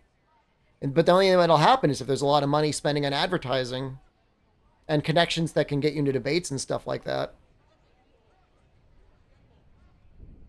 I mean, Erico, I would settle for the weakest sauce democratic socialism of anything in Europe over what we have now. I would almost take the UK system, even though they're screwing over their NHS, just to have real health care. I mean, my healthcare is actually pretty good. Like, I can't complain. But most people don't have anything worth writing home about.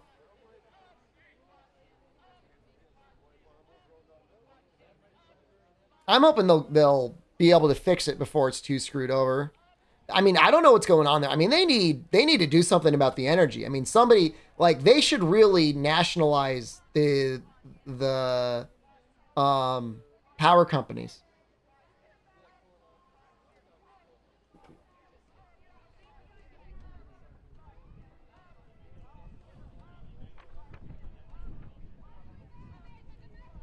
Oh, absolutely. Yeah, UK really screwed up. I mean, the US is screwed up too. But yet somehow our power companies still are able to deliver cheaper power than in the UK. Anything that becomes nationalized becomes immediately terrible? No. Well, the Social Security system in the United States runs really well. They may not have enough money, but they run really well. So I don't think that's bad. The U.S. military, I think, runs better than probably a bunch of private PMC corps.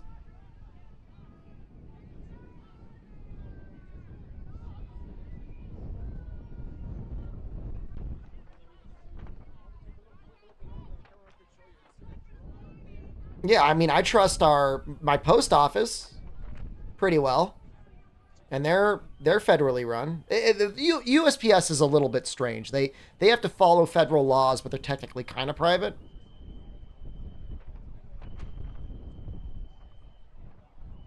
So no, I don't think necessarily everything that's run up by the government is going to suck. I mean, because then what you're contrasting it with is a company that's run with a profit motive. And it's not necessarily a bad thing, but it's not always like, not everything in life needs to be designed with a profit motive. Public transportation does not need a profit motive. Healthcare does not need a profit motive. Education does not necessarily need a profit motive. You know, these are things that everybody can or will need at some point in their life. And it's okay if there's like private alternatives. That's great. Like if there's a private hospital that beats the hell out of public hospitals, good. This guy... Yeah, I mean, and again, like, you know, if in many ways having a public option is the best thing for private innovation because they need to be able to beat the public option. Virtually all investments into education in any country outside of like truly worthless degrees are a return on investment because you're going to make more money and then you can tax that money more and the country ends up benefiting. You know, you're looking at most of like $100,000 to get somebody to have a bachelor's, if not maybe even a master's degree, and they'll be making like twice as much as they would have otherwise, assuming that you've got a real job employment system. All innovation comes from public investment? Well, I mean, yes and no. I mean, there's definitely a lot of private innovation as well.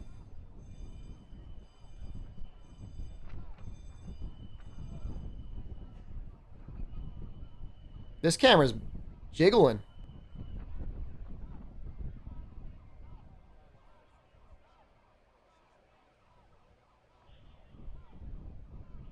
"30% of our jobs are pointless and only provide value on paper." I don't even necessarily think that's a bad thing, though. Like, people... I mean, you know, I don't know. I feel like there should be a government guarantee for a job with a living wage, even if they have to train you to do it. I think that's not a bad thing either. I mean, if you want to work, but the private industry can't seem to find a place for you, or it's going to make you work for below a living wage, then have the government step in. You know, I'm not full Milton Friedman, who's like, you could pay people to dig a hole in the ground and then pay other people to fill up the hole with dirt. But there's definitely enough things out there that need to be done. What's happening? Trump's third indictment. I mean, put it to you this way, like the country, most countries are suffering an absolute like epidemic of not having like anyone to watch kids. Like child raising in almost all developed countries is a nightmare because it's way too expensive for private industries to look after kids. Like it's just too expensive. And the people that run the things also still don't make any money. So in the same way, like, you know, schools exist to take care of your kids from when they're in kindergarten later, like just have pre-K education centers, you know? If every parent knew that if they had a kid, that they would not have to take time off from work or hire a daycare that was going to cost them $2,000 a month, I think you'd see a lot more kids. I really do. Like a ton more kids. You know, the issue is you get certain people that think it's going to cost too much, and it probably would cost a lot, and they're worried about how much it would cost them in tax dollars, and then, you know, they twist it by saying, you know, do you want the government raising your baby and stuff like that? And like ultimately, obviously, like the ideal scenario is we go to a place where a single income is enough to carry a family anyways, and one of the parents can stay home and raise the kids. I know that's probably not like a very widely accepted fact. I just think it makes sense. I'm not saying male or female. I'd be a stay-at-home clown. I don't care. But when both parents have to work full-time just to make ends meet, and then, you know, they can't even see their kids being raised, and they would have to put them into a government raising center. I mean, that alone is screwed up. So you got to correct for it one way or the other. You either need to make it so a parent can stay home and watch the kids and a parent can do it safely on a single income, or you need to have a way to take care of their kids. Otherwise, people just aren't going to have kids.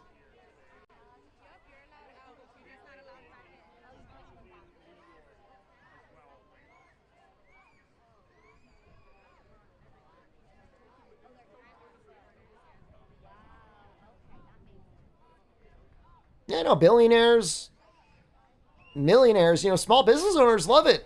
There's more employees out there. There's more competition, which means they don't have to pay as much.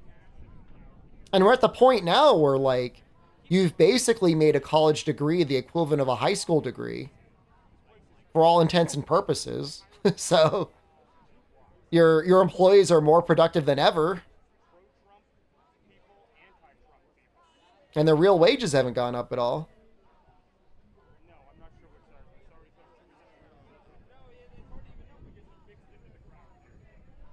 Didn't I approve child labor in the US the other day? Look, my actions in Frostpunk when I had children working in the coal mines were a result of labor necessity.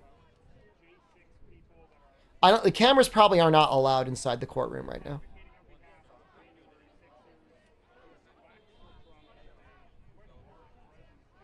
Look, idle hands need work, okay? And we needed coal to keep the furnace running so nobody would freeze to death. Look, later on, I took the kids out of the coal mines and I put them into the soup kitchens to make soup to feed people. Now, never mind you that at one point I approved the law that allowed us to put a certain amount of sawdust into the soup to make it more filling. That was just also by necessity. The orphans made soups and they made it with sawdust.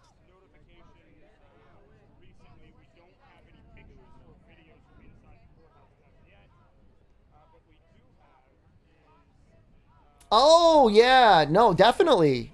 No, definitely in the U.S. There's child labor got passed.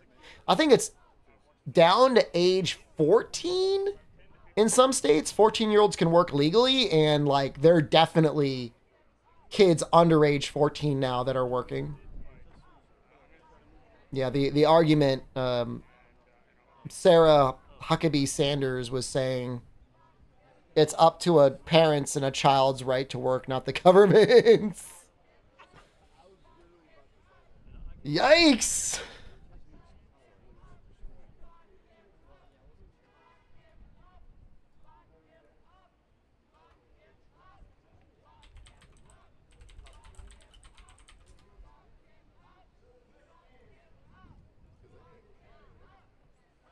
Let me see if I can show the picture.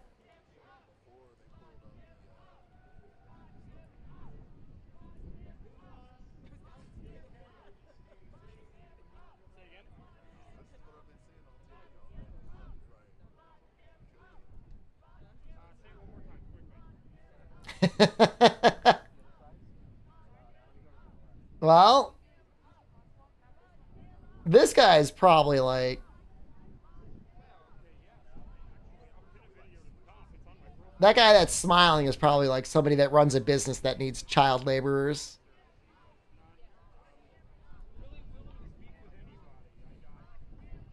No, I mean, the American restaurant industry is so dependent on underpaid servers that, and people won't work the jobs anymore, that they're getting kids to do it.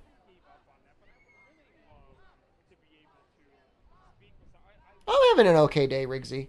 I mean, I think it comes down to, it's like, you can work and be broke or not work and be broke. And I feel like there's just a lot of people like, well, if I'm going to be broke either way, why would I go in?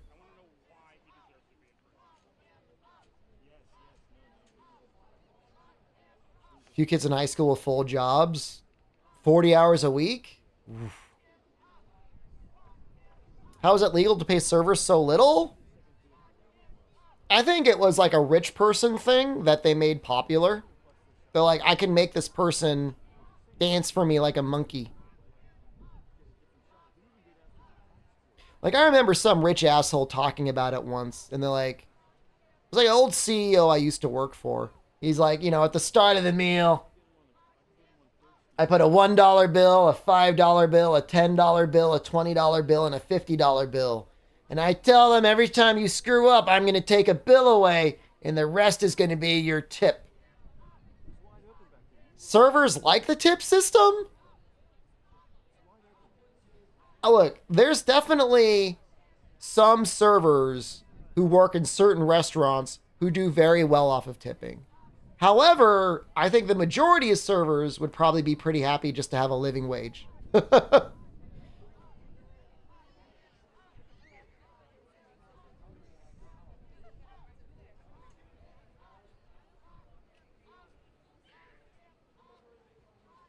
You buying an Xbox with your tip money? I mean, you could have just been paid more.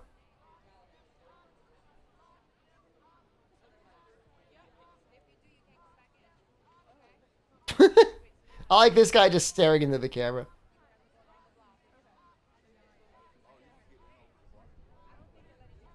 You know, I mean, if you were a server and they're like, do you want to get paid essentially nothing, or do you want to get paid a living wage? You get $14.70 an hour?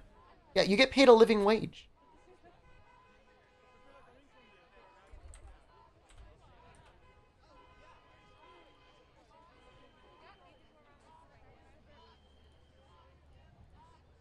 I mean, granted, it's Canadian, but it's $30,000 a year. That's not a ton, but it would be enough to live on. We're all hoping to see the mugshot.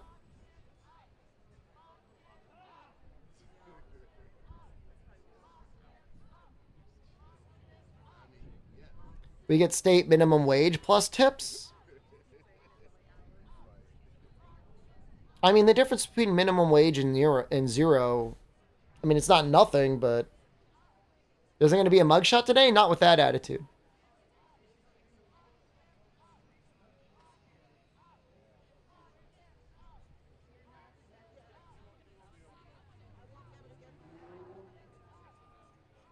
I mean, we could just get, just disregard the server income thing entirely. And let's just get down to like what the dining experience is like when there's a tip. Like it is 100% an annoying part of the meal. Either you're stressed out because now you got to pay an extra 15 or 20%, which you either did or didn't figure into the cost of the meal. Or you get to be a little smug bastard and be like, ooh, I'll show off. I'll give 25%. So minimum wage for you is like $14 an hour? That's pretty good. I mean, granted, it's in Canadian, but it's still pretty good. There's nothing good that comes from tipping.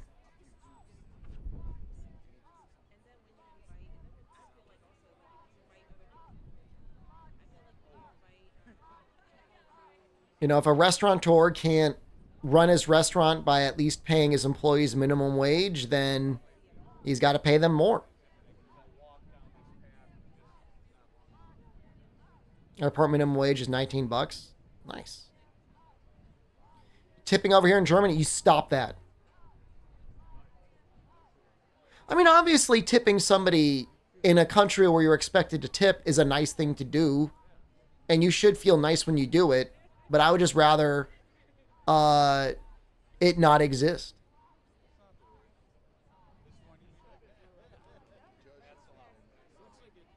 No, he's screwing it up for everyone, man.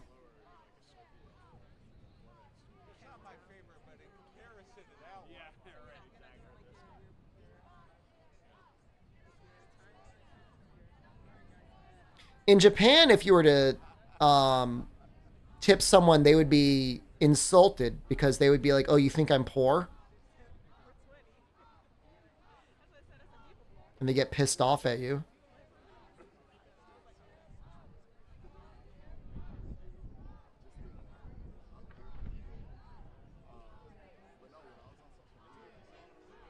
Like, you think I don't get paid enough? Asshole.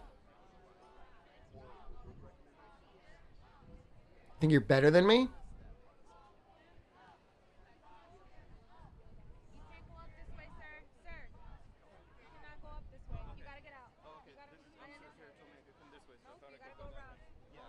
The thing for me is like it's so arbitrary on what you get tipped for and what you don't. All right, we tip for food. You tip for a haircut? You don't tip the mechanic that fixes your car. You don't tip your doctor. You don't tip your dentist. You don't tip the person that cleans your teeth.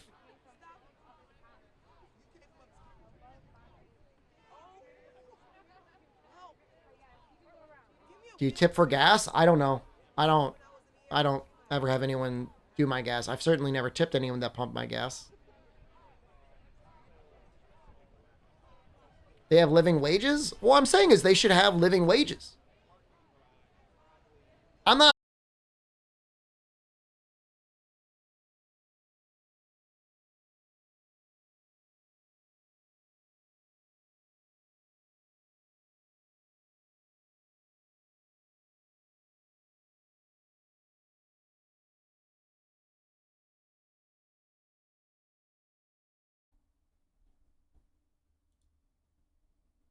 Tipper's got me. Hold on. We're here. Give me a second. Oh, Jesus Christ.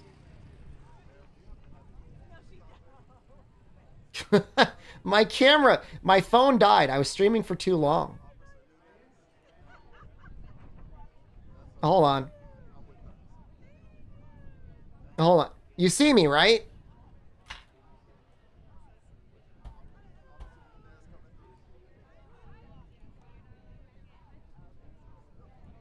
You should see me now.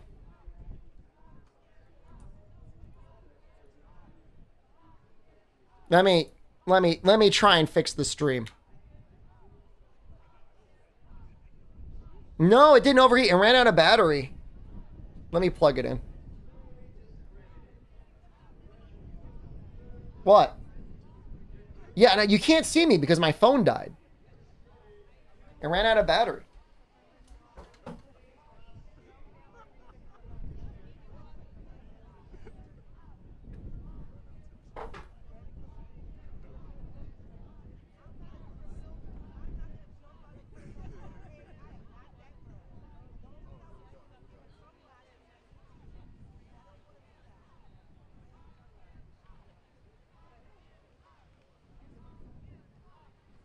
Yeah, I'm gonna fix it. Jesus Christ.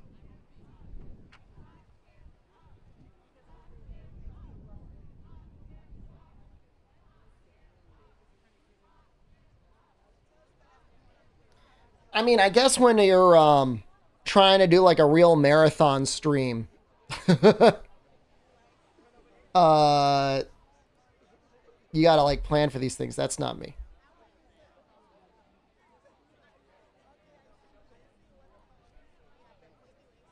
I'm gonna pee for a second while the phone fixes itself. Oh, would I show up in the nut suit? I'm gonna destroy the nut suit.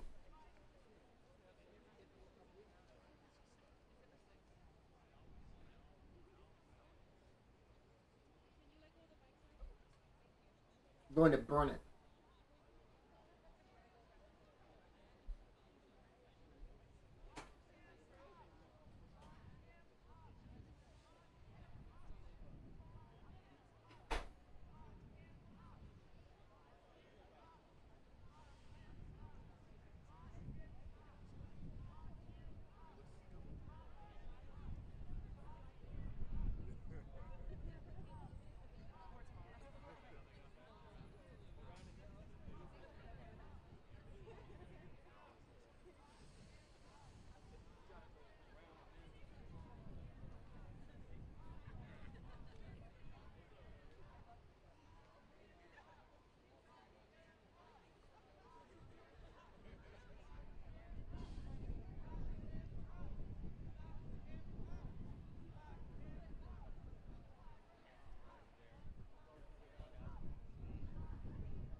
Man, I was really hoping we'd be able to see him get ducked into the police car.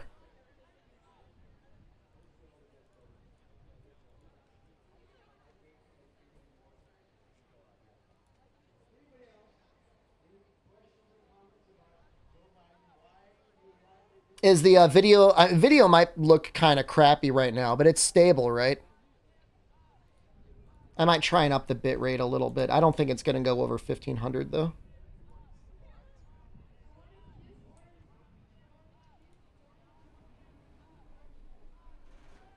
Oh, might do 1700. All right, that's probably good enough for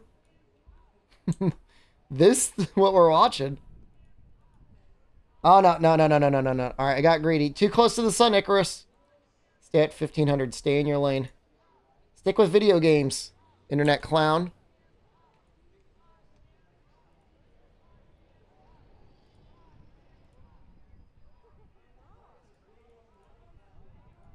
We're on the B&B Wi-Fi right now.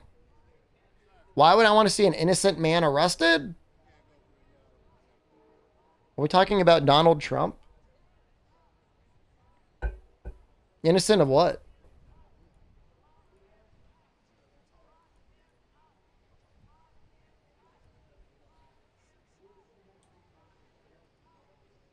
I'm going to try and get the camera working again.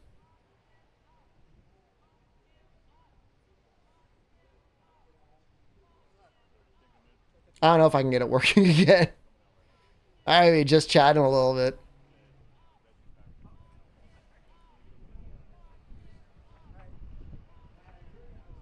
I mean, I feel like at this point, like whether he's guilty or innocent in the legal system doesn't matter. Like, if the American electorate votes him to be president, nothing matters. He'll just pardon himself of all of his crimes and he'll be good.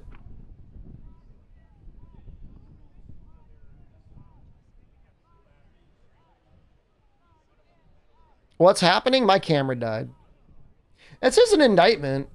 I mean, nothing's ever mattered to him before. So I honestly don't expect anything to happen to him right now. But it'd be neat to find the one time when something did matter.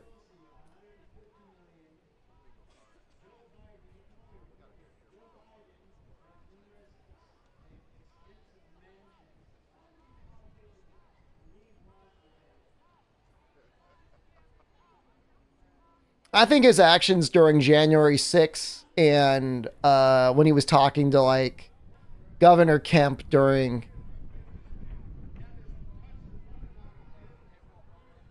the time between the election and when Biden got sworn in. I thought that was all pretty sus. They say you can't pardon state crimes, but like, I feel like that would be glossed over.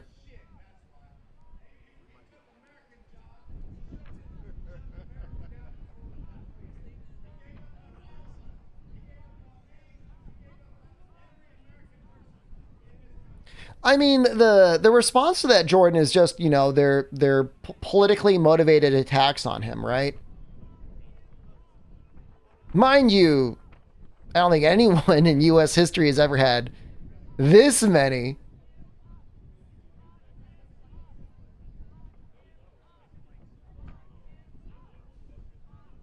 Now let me take a look at my camera.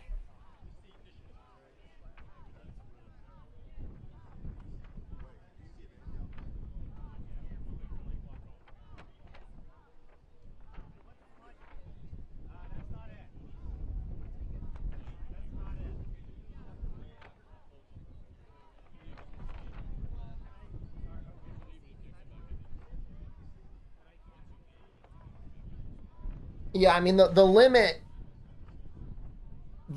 is basically 8 hours for me to have both good Wi-Fi and my camera on. Walking 2 kilometers? What is that, like just over a mile? That's not bad.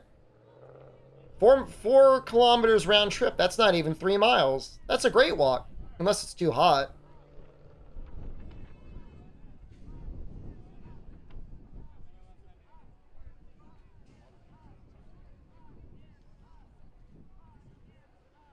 I try to walk at least 5K a day. Tip Wi-Fi provider more? Dude, it won't do anything. Walking isn't the issue. Are you worried that they won't have a controller? Eh.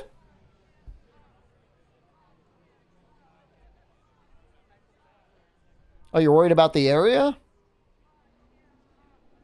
Just Amazon Prime it to your hotel.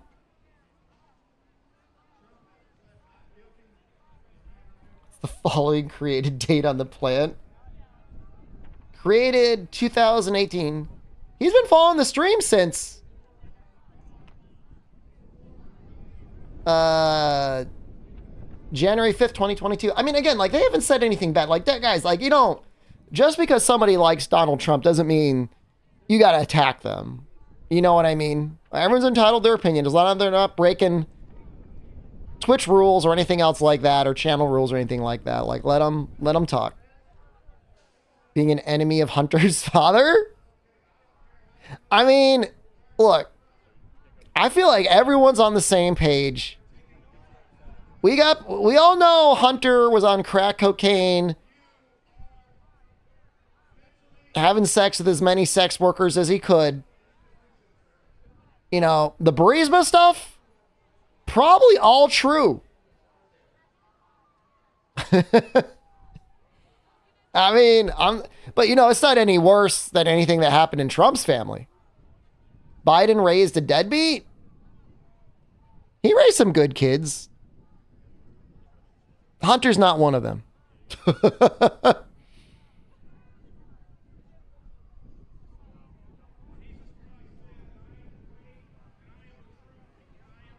You know, the Democrats did not pick the best candidate that we could have. Absolutely.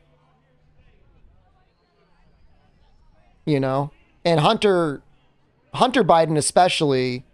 Yeah, I mean, it seems pretty plausible that not worse than what?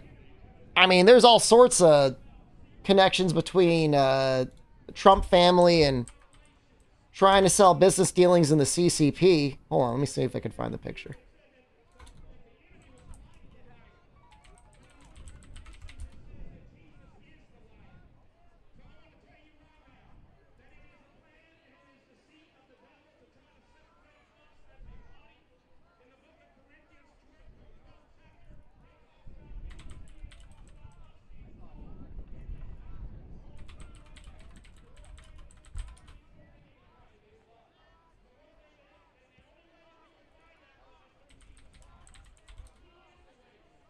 Who the big man is? I mean, the funny thing is, like, Hunter Biden might be talking about his dad in the same way that other people talk about Trump. And I think that's really funny.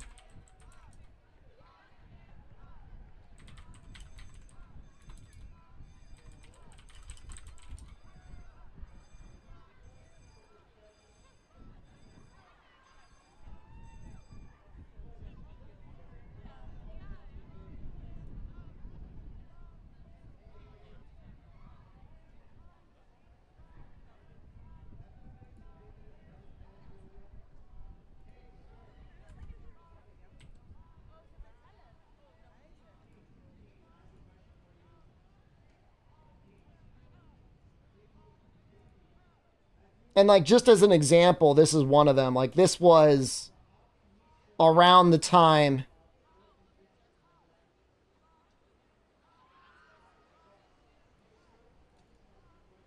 Trump was probably saying a lot of negative things about China. And Jared Kushner was off in China trying to sell American visas for people that invested in his business. And I don't have it, but there was like a slide deck that had like Trump's face on it saying like you'd get connections and, you know, exclusive access to Donald Trump as well. So again, I'm not saying necessarily that like, you know, Biden's family doesn't have bad stuff on it. I just think it's unfair to be like, oh, Trump's innocent and Biden's guilty. They're both guilty of something, definitely. I feel like in Biden's case, it was really, really just Hunter being a complete mess up. Like, I feel like he was acting more or less on its own. And even if, like, Hunter Biden was on the phone saying, like, oh, I'll get you access to my dad, he's on drugs. Like, he's going to say whatever. You know what I mean? Whereas it seemed, you know, Jared had Ivanka with him. You know, it's like a whole family doing stuff.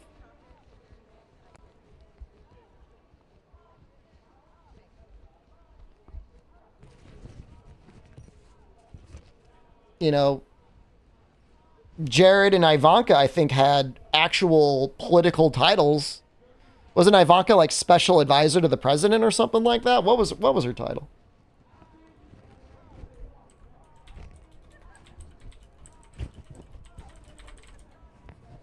Assistant to the president. And Jared Kushner was senior advisor. So those are people who are doing business dealings in China, guaranteeing people visas for investing in their properties. I mean, that's kind of messed up.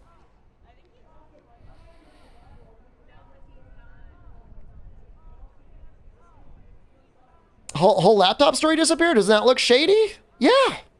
Anything that you say about Hunter Biden being shady and a screw up is true. I agree with you 100%. You know what I mean? Like, yeah. No matter the circumstances around the laptop, it might be a little sus, but at the end of the day, like, you see pictures of his dick out while he's smoking crack cocaine and railing people. You know what I mean? Yeah, it's bad, but like, he's not the president. He never got elected to anything, you know? Are those real pics? I don't know. Probably. I don't think he ever denied them.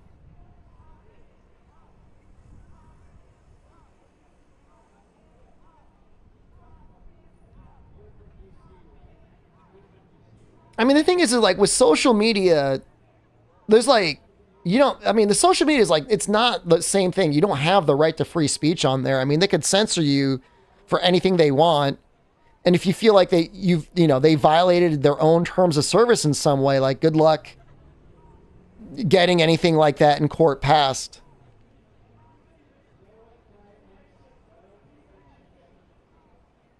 Trump pleads not guilty.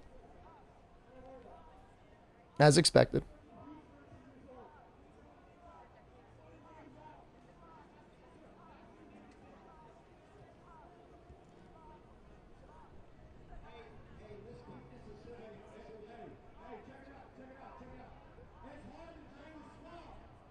You definitely have the right to free speech in a non-publisher social media platform. Okay, you're just joking though.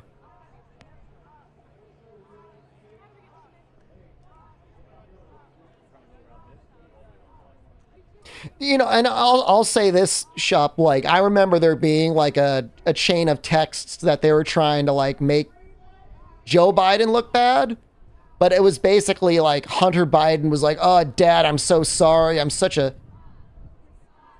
screw up. I screwed up so bad. Like, I'm such a loser." And you know, Joe Biden's like, "You're my son. I love you. Don't worry. Like, I'm here for you." Like, that's a good dad. I think Hunter was silenced social media and banning every mention of it. Zuckerberg said it was a call from the FBI. I mean, if the FBI thought there was a matter of national security at stake because, you know, you have the son of the president-elect at that point. I don't remember the exact timing on it. You know, they might be wanted to find out what was going to be released to the public first. Make sure it was corroborated. But I mean, you know, ultimately it's up to social media. You know, was it right for Facebook to ban Donald, or not Facebook, for Twitter to ban Donald Trump? I think ultimately it's up to the platform. I mean, there's not a right to free speech there.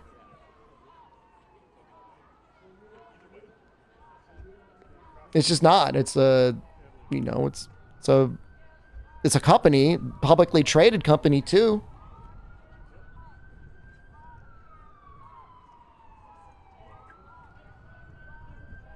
I think ultimately, I mean, if the FBI called Twitter and Facebook, and Twitter and Facebook wanted to take a stand and keep it up, they would have.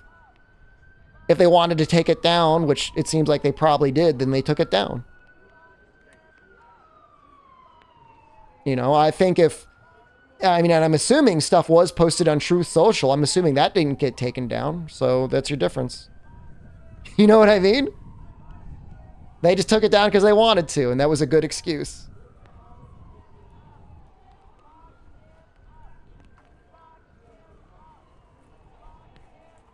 I don't think it's shocking to anyone to find that there's a, whatever you want to call it, democratic or liberal bent towards social media and tech platforms. Not exclusively so. Certainly not anymore with Musk in charge. Some people say a lot of people would have voted differently if they heard about it. Well, people definitely voted differently after Hillary's emails from James Comey. And I don't know how you would have voted differently. I mean, what's the issue with Hunter Biden? Hunter Biden's a screw up. What does it got to do with Joe Biden?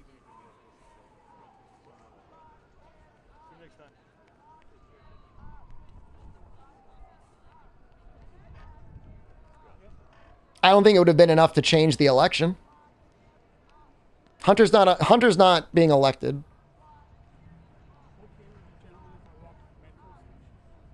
Hunter was and maybe even currently is battling severe drug addiction and multiple layers of grief at some point, you know, before, during, or after his brother's death. I mean, people all go on about like the Burisma stuff, his drug stuff. Like he divorced his wife and married his brother's widow.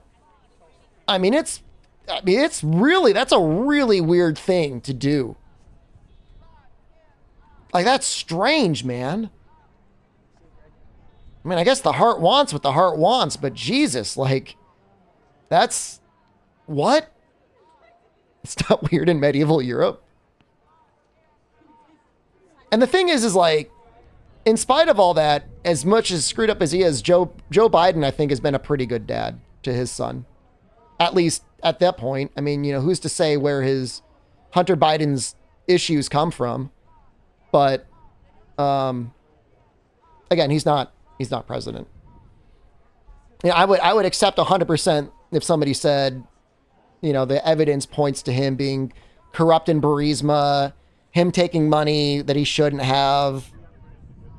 You know, he's not necessarily like the most credible person. He's on film smoking crack cocaine, so it's not shocking.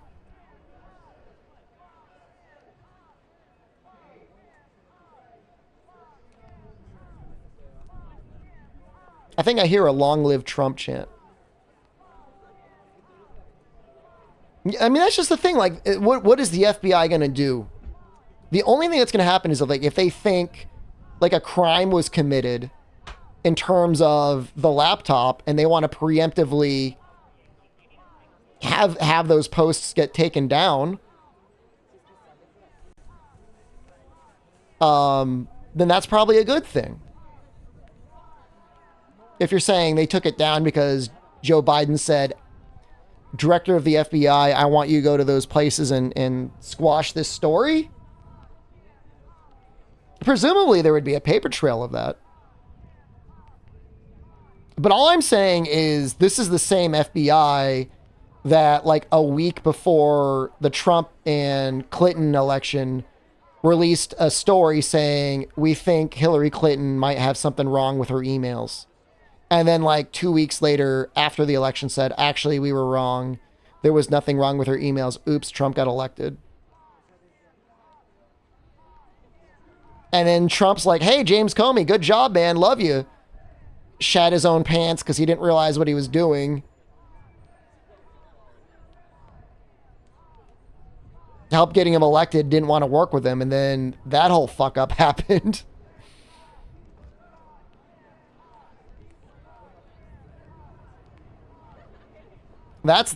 Were they wrong though? But her emails? I don't know. I mean, she never got indicted. So, Trump's been indicted at least 3 times. I mean, he's been on the record, dude, like trying to get Zelensky to give him, and this is the craziest thing, give me dirt on Hunter Biden, or give me dirt on Joe Biden. Whether or not Zelensky's got dirt on Hunter or Joe Biden, it is not the position of the president of the United States to use his position as the president of the United States to get that information from someone else. And this is all confirmed stuff, man. This is like all on, like literally on the record. Like whatever you want to think about Hillary Clinton and her emails, that's like murky. Anything with this, Trump, I mean, it's on the record, man.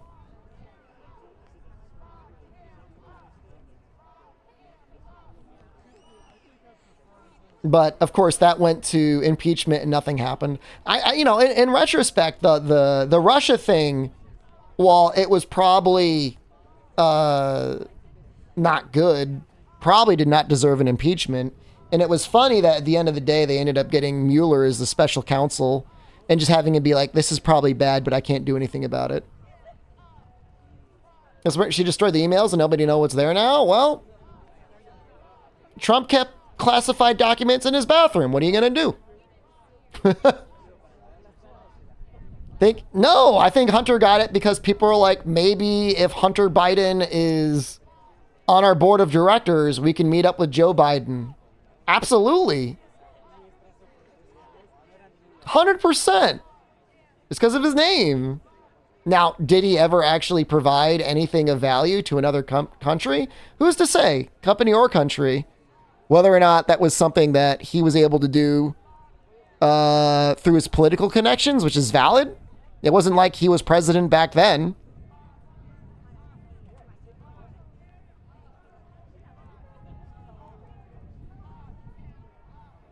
I mean, he's being indicted over deleting security footage, Trump, for directing somebody to deleting security footage. I mean, in an ironic twist of fate, Trump wanted the same thing to be done to his servers that was done to Hillary Clinton's servers.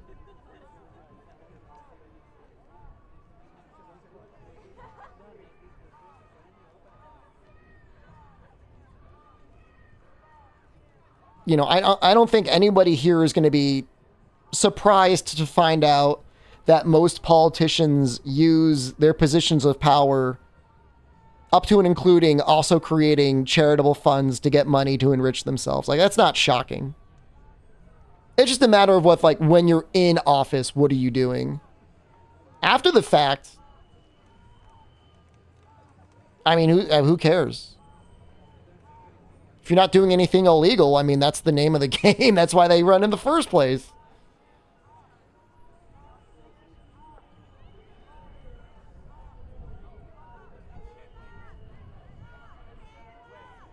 Am I talking about insider trading? No. I mean, that's illegal. But, you know, if you're a politician and you know everybody that works in the government and you can get somebody to the right person to get a contract in or just to talk to the right person, you know, there may not necessarily, it may not be ethical, but it may not be illegal.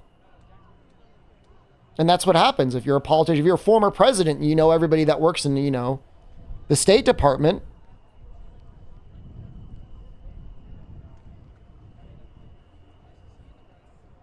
You know, insider trading is, you know, Congress and the Senate getting briefed before coronavirus got out in the public and everybody like fucking like selling all their stocks and buying all the medical stocks. I mean, that's insider trading, but I don't think anyone went to jail for that.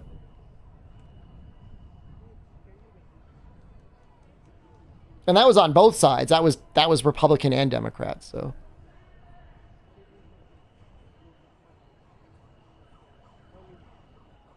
They should be jailed for that. Absolutely.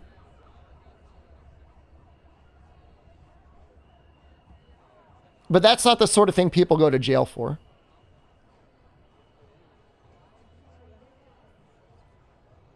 So, oh well.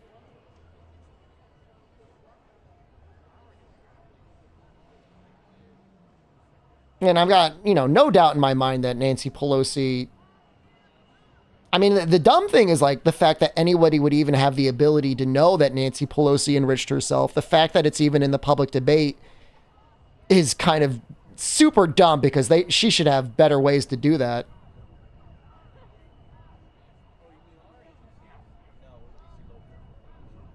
I've been told that there's not going to be a perp walk, but we're holding out hope. I'm going to try and get the camera working again. I think I've got enough. The guy's got a great haircut. Oh, you got? Are you one of those guys that believe the conspiracy theory that Nancy Pelosi's husband was having like a sexual relationship with the man that tried to murder him? That guy was a nut, dude. That guy was crazy.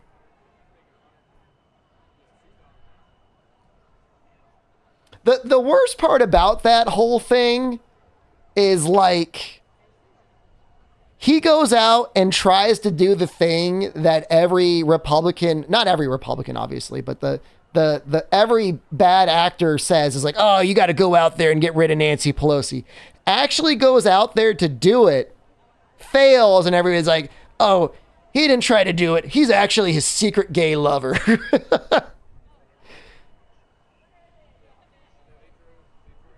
Like, he was trying to do what you were all egging him on to do. The hammer guy was not hot. He had the shape of a potato. Are these lawyers? Oh, I'm going to try and get my camera working again.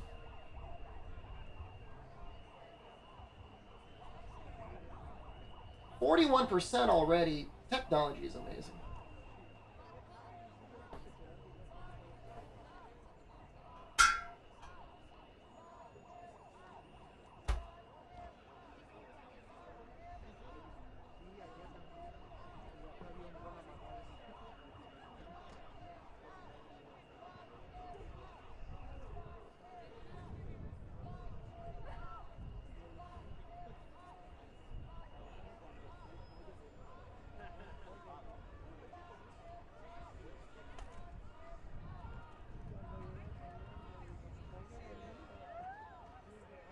Weren't they both half naked in his house?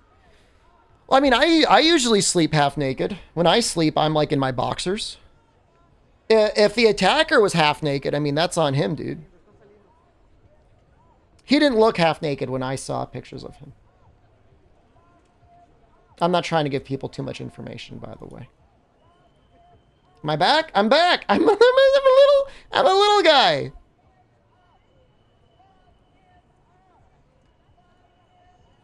Let's try and zoom in a little bit.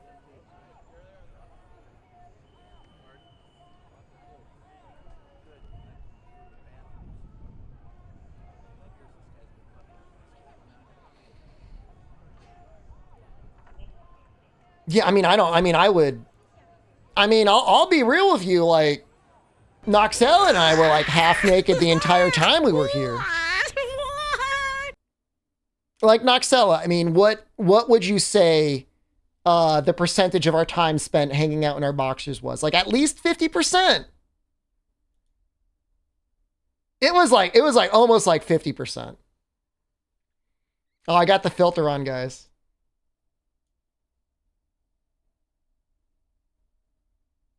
And that was just us two. But I mean, I think if you were to attack someone with a hammer, if he was in his underwear, that would be weird. I would say the stranger part is attacking somebody with a hammer.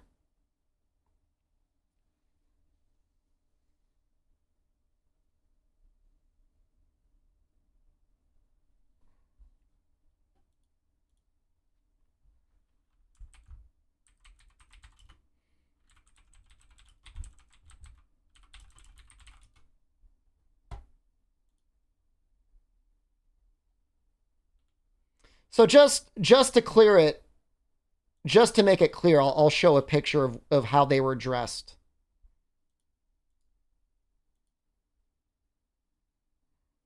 The weird thing about this narrative is like all you got to do is take a look at like any newspaper, right? So there's Nancy Pelosi, actually probably more dressed than I would be, right? You know, he probably just threw on his pajama shirt over some boxers or some shorts there. The other guy looks pretty well dressed to me. And that does not look like two people that have been in a lover's embrace. I mean, I'm not like, yeah, like I'm not body shaming or anything, but like you're one of the richest, most powerful men in the world? Maybe not most powerful, but rich and powerful. This is the guy you hook up with.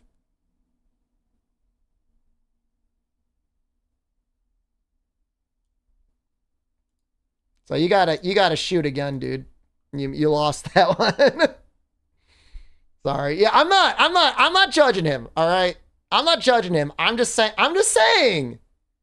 Rich people are weird, though? Okay, he's not naked, though, okay? That's right. The heart wants what the heart wants. I agree with that statement. Do I still have the eye contact thing on? I do. I'm just saying he wasn't naked, and, you know, if you're gonna, you know, I don't know. What does the eye thing do? Can you not tell?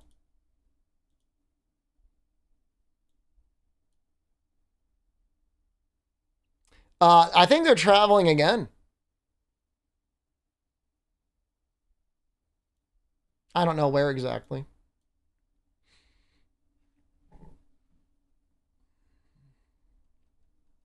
I don't like that when I blink, it disables it. I want it to be permanent.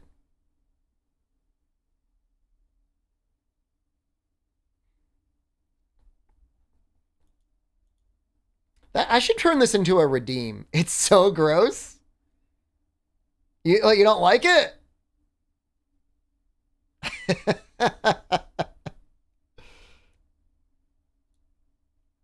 Everyone hates it. I think everyone hates it. Don't smile? Why? What's wrong with me smiling? Is this triggering your doll phobia? Okay, I'm going to turn it off. I should use it after banning someone, yeah.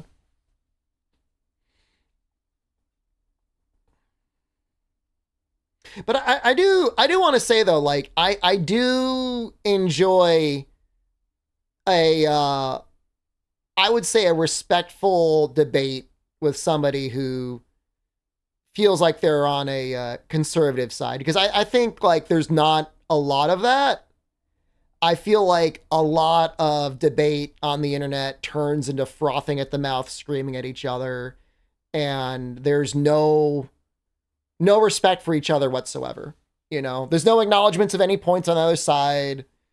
You know, there's no willingness to see some sort of a middle ground. And so I do appreciate the ability to have that opportunity on Twitch. Like if we were on Twitter like this, we would have been just like shitting in each other's mouth after like 2 posts. But I feel like on Twitch, for some reason, you're able to have like a little bit better of a conversation about things. I hate Twitter so much. I'm sorry, I hate X so much.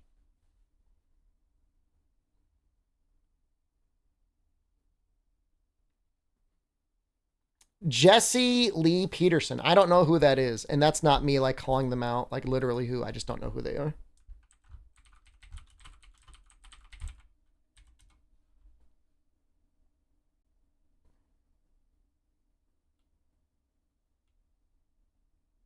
He's a Christian minister? He's a radio, TV, talk show host?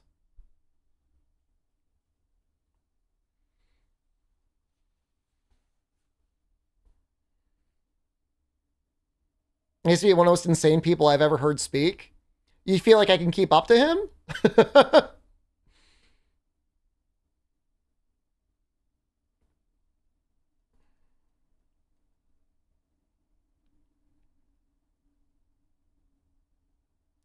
I agree with you. I think, man, it's hard to say what is worse, Twitter or Reddit. Twitter has bots, but like Reddit has full-on astroturfing, which I feel like is worse because like you can get gaslit so hard on Reddit, whereas Twitter, it's like, it's obvious they're bots.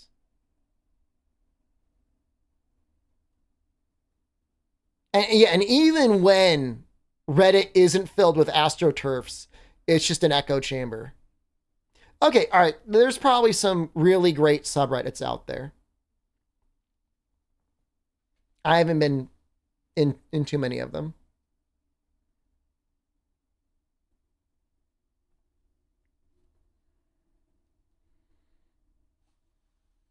My fault for going to the bad ones. Nobody ever put me to any of the good ones. I never found a good one that I wanted to like refresh.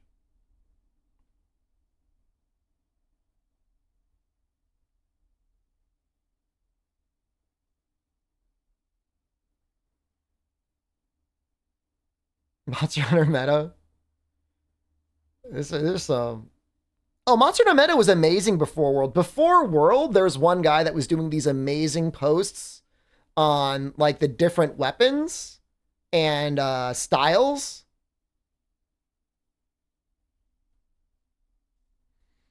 Admin was editing user posts. I mean, if it's anything other than deleting a post, I agree that's really messed up. That's like real-time astroturfing.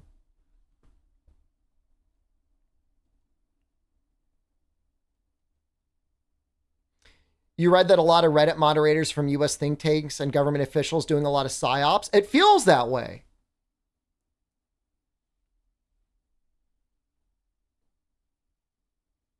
Trump is going to speak at the airport, so he'll probably be on this. They're both bad. They're both so bad. Like, I would love to do like more real social media. I just hate it. And so I just don't. I enjoy my little Discords. I've got like 2 or 3 I visit, and that's all I want.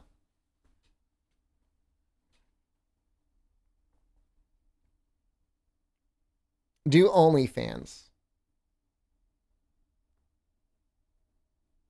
It just doesn't make me happy. I feel like, you know, if you're doing something and it isn't helping you in any way or not bringing you joy, why are you doing it?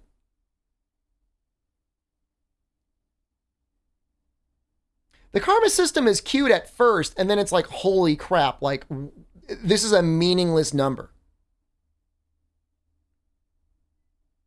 I do not have a Patreon. No. No, I shut it down. There was semi-credible reporting, and maybe it's not true, I don't know, but semi-credible reporting that there was Patreons for maps that were being allowed, and I'm like, I'm good. I don't need to be on this platform. I don't even like being on this platform, but like, I'm good. And like I mean, you know, with stuff like, you know, parents like having paid Patreons of like their kids in like bathing suits and stuff like that, and it was getting reported, and Patreon was like, no, we're leaving it up. Nope.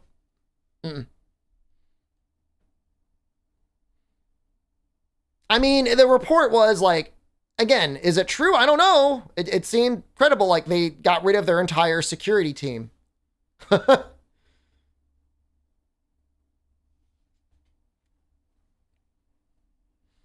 So, I mean, I had a couple Patrons that I liked to support. Like, I was giving the Frontier team like $20 a month. I was giving like Red Letter Media like $5 or $10 a month. I don't know if there was another one. Those were the main ones.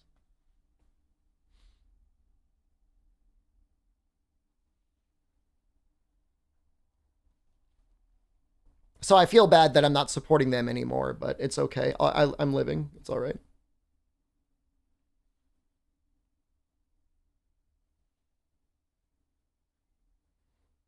I think it's difficult, Shup, to find people that have the knowledge, talent, and chemistry to pull off a show like Red Letter Media. Where's this car going? To the airport to listen to Trump give a speech.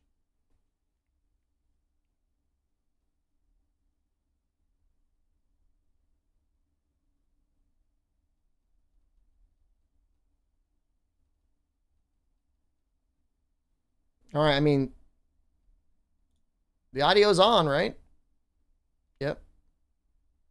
I'm assuming it'll be good. I'm going to get ready, though. Can we still get me to chug Gert? Well, not when I'm in Japan, brother. Are you trying to find ways to parasocially feed me? Yeah, they're getting it ready. They got the microphone juggling around. You can chug Flan.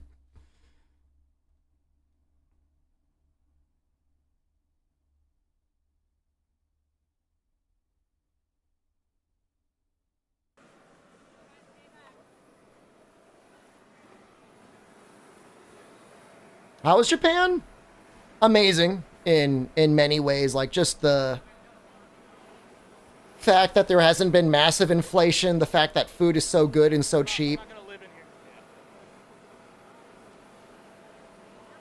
Everyone's insanely polite. If there's a downside, it's like maybe that people are maybe just like too by the rules and a little too polite. You know, I'm a little used to people kind of being an asshole to me in the United States.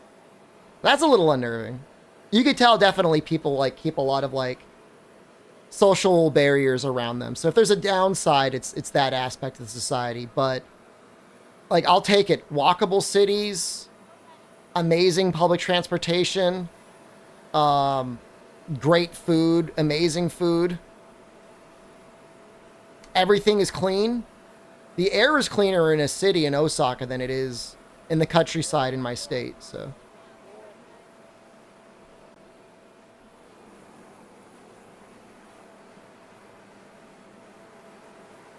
You got a little bit of a swagger going on. Well, thank you very much. This is a very sad day for America.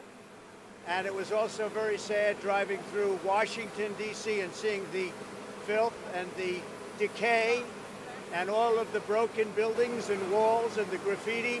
This is not the place that I left. It's a very sad thing to see it. When you look at what's happening, this is a persecution of a political opponent. This was never supposed to happen in America. This is the persecution of the person that's leading by very, very substantial numbers in the Republican primary and leading Biden by a lot. So if you can't beat them, you persecute them or you prosecute them. We can't let this happen in America. Thank you very much. Do you want these trials to happen before the 2024 election? I mean, look, I said it at the start of this, and I kind of agree with it. I mean, this should have been happening like a year ago. Honestly, I agree with him. Like, I feel like it's so close to the Republican primary, and then immediately going to the election cycle. Like, this really...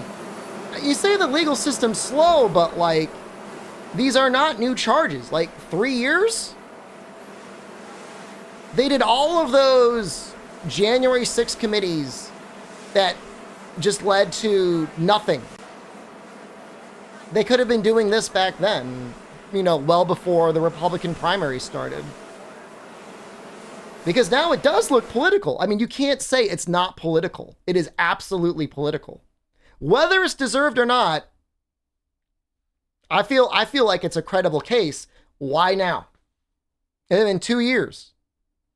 You're afraid of blowbacks. There's more blowback now because it's just before the primaries.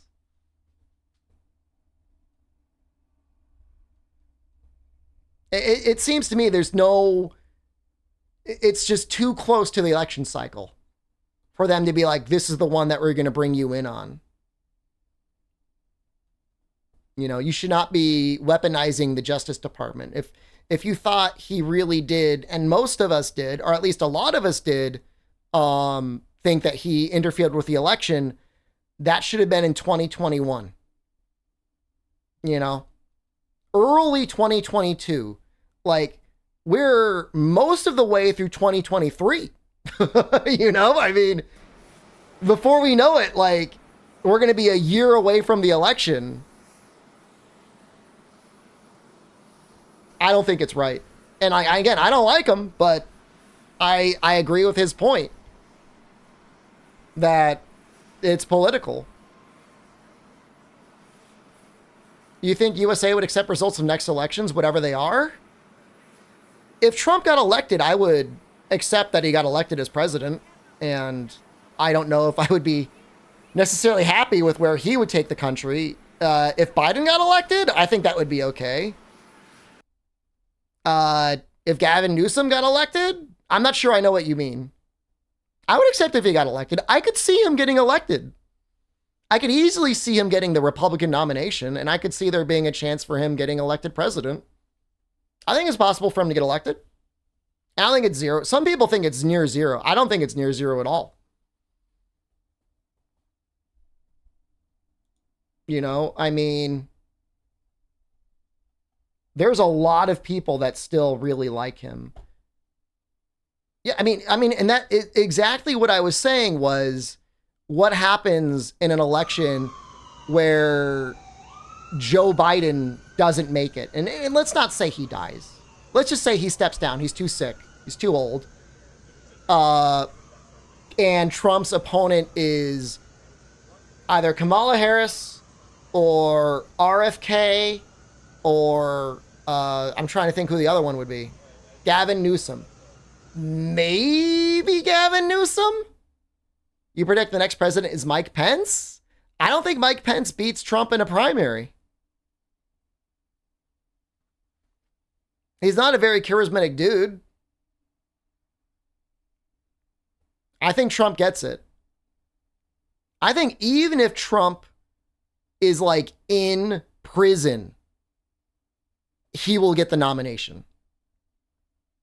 And it's just a matter of whether or not he could run a good enough campaign from prison, whether or not he would be able to beat Joe Biden. If it was Trump in prison versus Joe Biden, I think Joe Biden wins. If it was Trump in prison versus Kamala Harris, he probably wins. Against RFK, he definitely wins. If it's against Gavin Newsom, maybe. I heard America's so polarized that nobody believed in voting results. I mean, I believed that Trump won in 2016, and I believe Biden won in 2020. Trump ran a way better campaign than Hillary Clinton did. It's not even close. He was using Facebook to generate infinite money, while Hillary Clinton was like, I don't think now's a good time to go on Facebook. So, like, he just beat her. He just won. And she still almost won. But if Biden won and stepped down early, I'm pretty sure Kamala Harris gets to be the new president. And not only that, she would be able to run for president 2 more times. So she could theoretically be president for 12 years. I don't think that would happen, but in theory.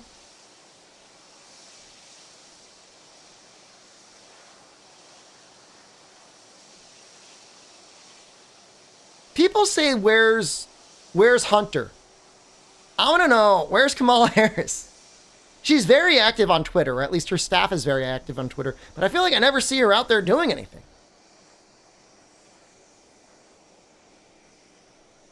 Hunter Caballes.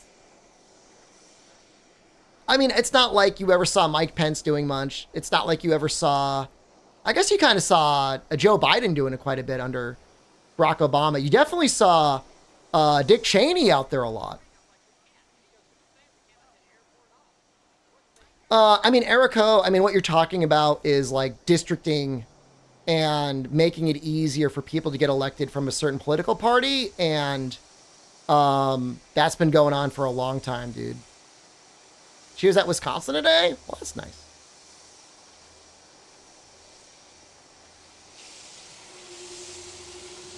Like, I think Dick Cheney's been one of the most active vice presidents in the last 100 years. I don't think George W. Bush was as dumb as people said he was, but definitely Dick Cheney was a smart guy that took full advantage of the vice presidency.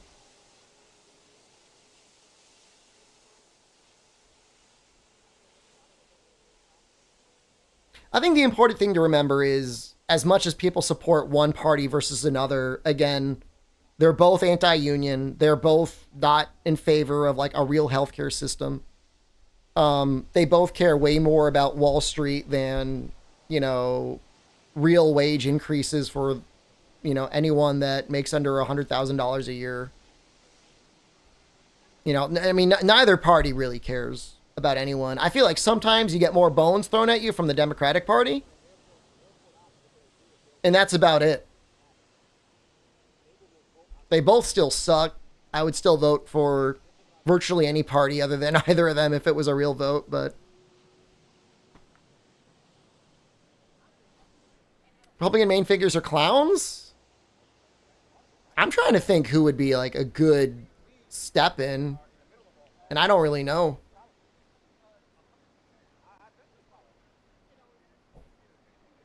Me? Think about the hundreds of hours of incriminating material that there are of me on the internet. I mean, we could use it for a positive, right? If I were to run for state office, I would probably run as a Republican. If I were to run for national office, obviously, I think I would have to be a Democrat. But in my state, like, I think I might have to. Dude, I'm anti-highway. Dude. Like, the Republican Party in my state is basically the anti-highway party. That's one of the things they go to bat at the most. They're like, you guys are screwing us over with these highway taxes and all these other things. You laugh, man. What does anti-highway even mean? The Democrats are trying to put tolls in on the highways, dude. What clip would be the most damaging to my complaining? I just talk about gaping my butthole and stuff like that. You could use that one. You can clip that if you want. And that you could just hold on to that one. There's plenty. Just go down the list, man. You just go to twitch.tv/clips, SDShepard/clips, and it's like, you just go.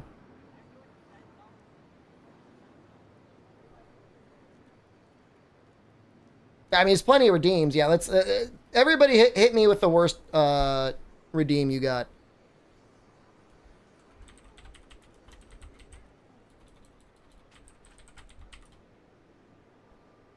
Like, alright, well, I guess I just gotta settle for the incest today. That's a good one.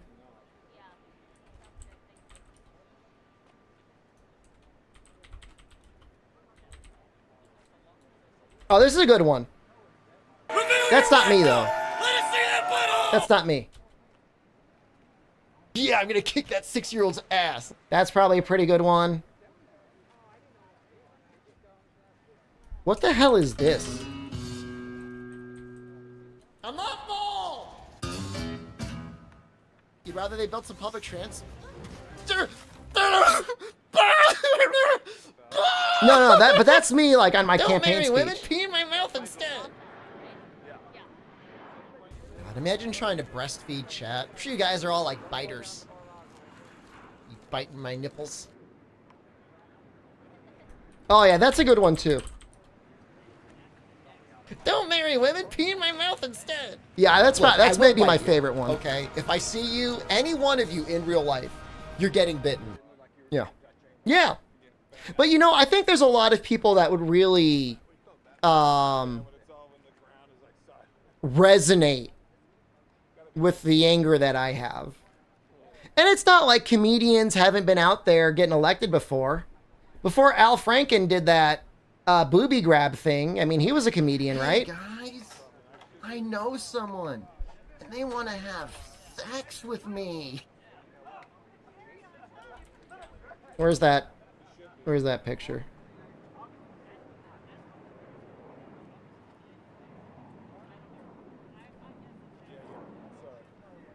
I mean, this is just like a full-on meltdown of an image.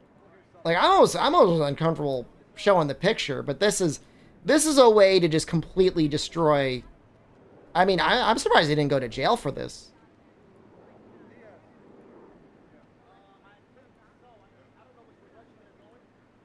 It's like I've never done anything like this. I would never do anything like that.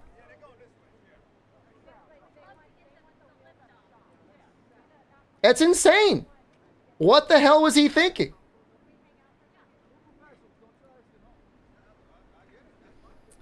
At least I'm not in real live stream. We've done some in real life streaming before, but I try not to film anyone's faces, and I'm not an asshole. The context for that guy, Al Franken, was a comedian, radio host, got voted. I don't know if he was in Congress or Senate. Got elected, served for a while, was on some military tour, and then that picture got taken.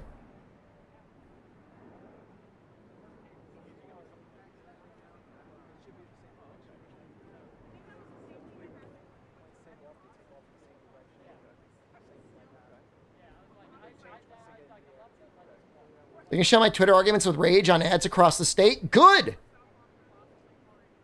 He would sell out, like, his mother for $1. Okay? Yeah. He's a snake. He cares nothing about the community. And he's so broke, he would sell it out for like $1 in YouTube AdSense. Oh, Louis C.K.? I've seen Louis C.K. live before. He was funny.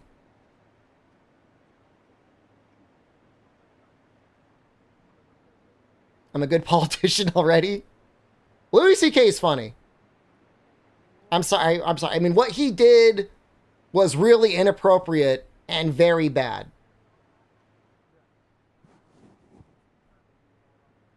I feel very bad that everybody that ended up in his hotel room and had to watch him jack it. That sucks. It makes all of his comedy skits before the fact kind of messed up because he talks about just standing around jacking off, and he really did it.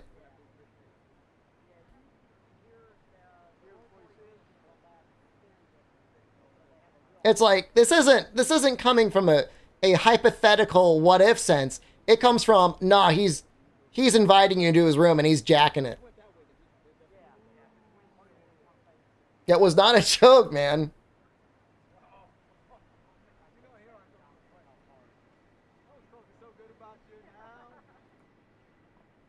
It's unfortunate. I don't know. I mean, you know, you're successful, you're funny. He wasn't a complete goblin. Just find somebody that isn't a comedian and you're like, hey, do you want... I don't know if he was like, was he offering them like a... Was he like trying to mentor them? Or say like, you'll get a spot on my show or something?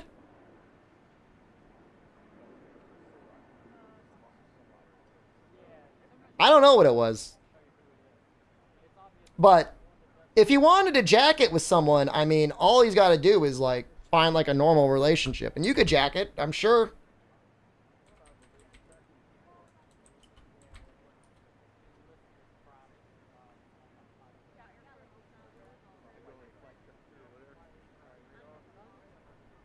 I'm gonna find the part in the Wikipedia article where that comes up. 2017. Locking the door and masturbating in front of women comic and writers. Oof.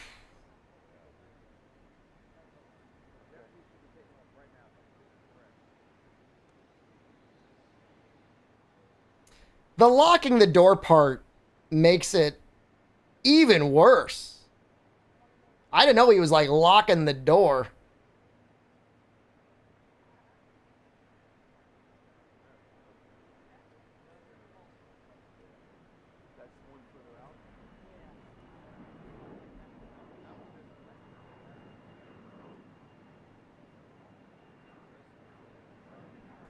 He would invite women to his room and he would ask them if he could take out his penis. Oh no, dude.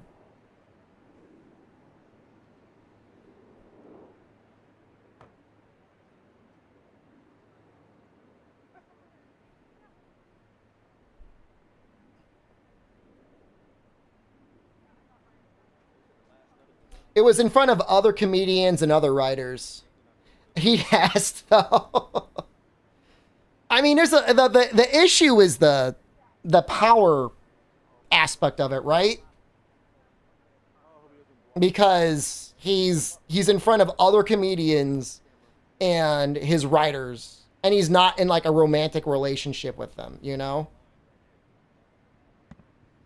If he was, I mean, if he said like, you want to go out and get dinner, and you went out and get dinner under the pretext of it being romantic, and you saw like a movie, and he's like, hey, do you want to come up and get some coffee? And you're up in the room together. I mean, this is leading up to like romantic stuff. And then, don't cancel me.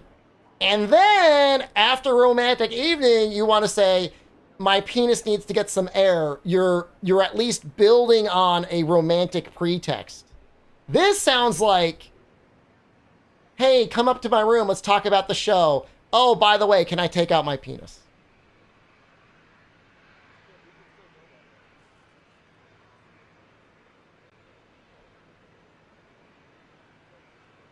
That's what always gets me. It's like you're successful, you're funny. Even if you look like a total goblin, whatever, like you could just have like a relationship. Like I know I think he was at that point divorced. He's pretty single. There's nothing wrong with going out and finding someone to date, but like don't prey on other like, you know, up and coming comedians or your writers. He's creating a society where you don't have to be ashamed to ask about your fetus. If he wants to sit in his room alone and take out his penis, that's fine. What if when Noxella came here, I said, hey bro, you mind if I take out my penis?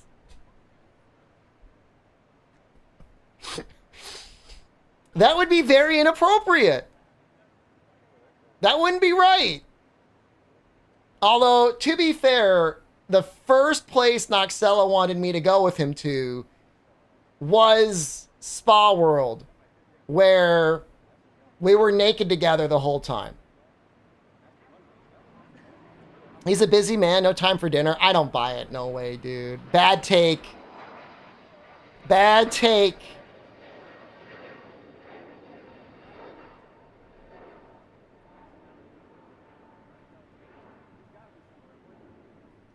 There's no excuse for it.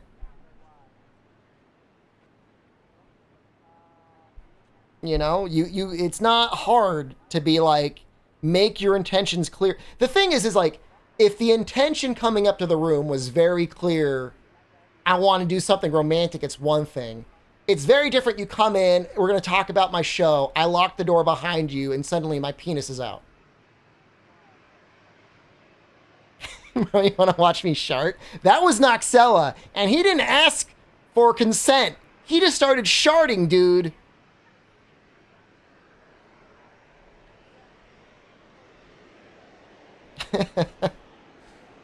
I'm gonna get the B&B owner all over my ass because she's gonna be like, who pooped in the bed?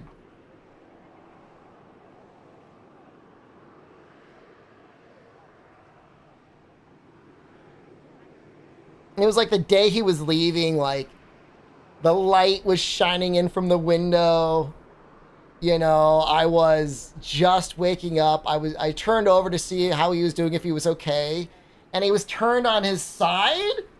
And just as I looked over, just like the most like earth-shattering fart the entire time came out of his ass. Just like a complete brown wave filled the room. It was the Oppenheimer.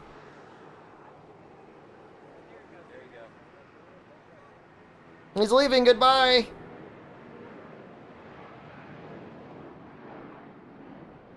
I don't know why you're thinking that. The problem with Louis C.K. doing it with the door open isn't the issue here. He did it with a locked door. The issue is he coerced women into his room and just threw his penis out. In a locked situation. If you're jerking at the stream PC, that's okay. Just make sure it's streamed off. What was it going on a week or two ago where people were saying like people on Twitch were doing the JO challenge? I don't know about that, dude. I don't get that.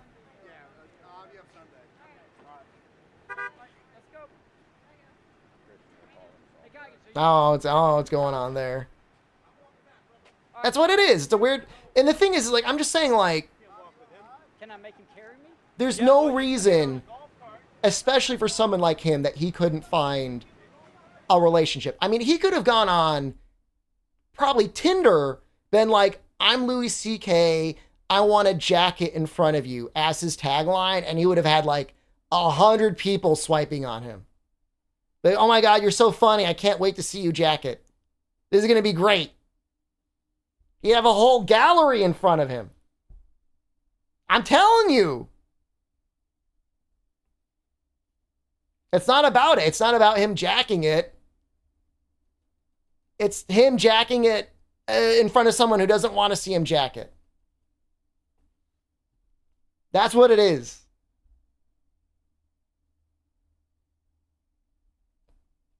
Nah, man. Bad take. Bad take, man. The take is not he was trying to have privacy. The take is he was abusing his writers and young comedians.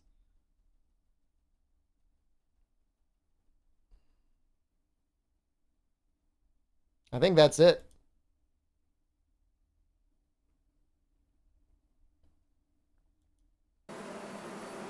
And if he wanted to do that, he, like I said, he could have easily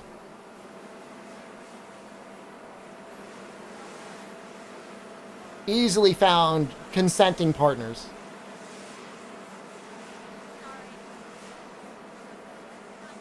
All right. I'm going to leave.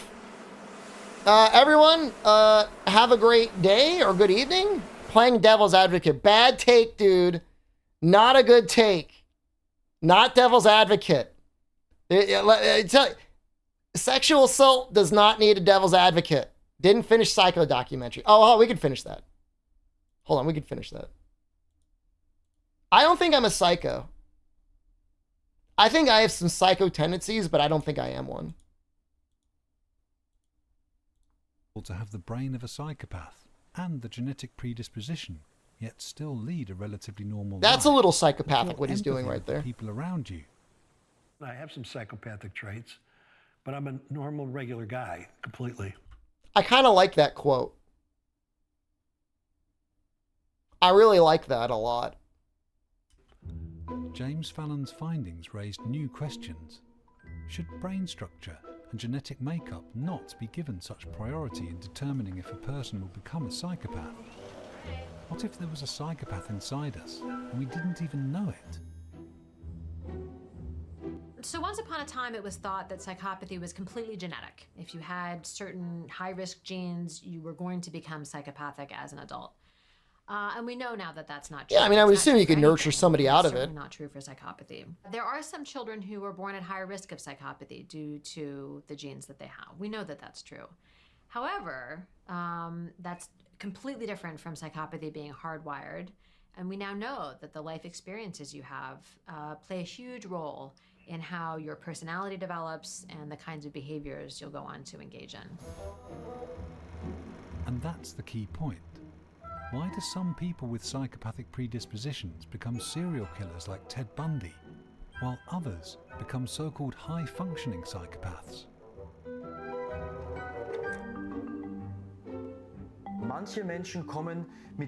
Some people come into the world with genes that prime them for developing psychopathic traits.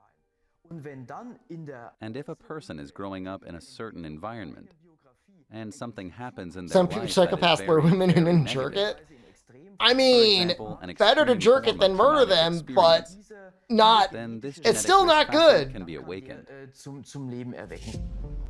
Ted Bundy grew up around a violent grandfather. Joel Rifkin was 3 weeks old when he was adopted.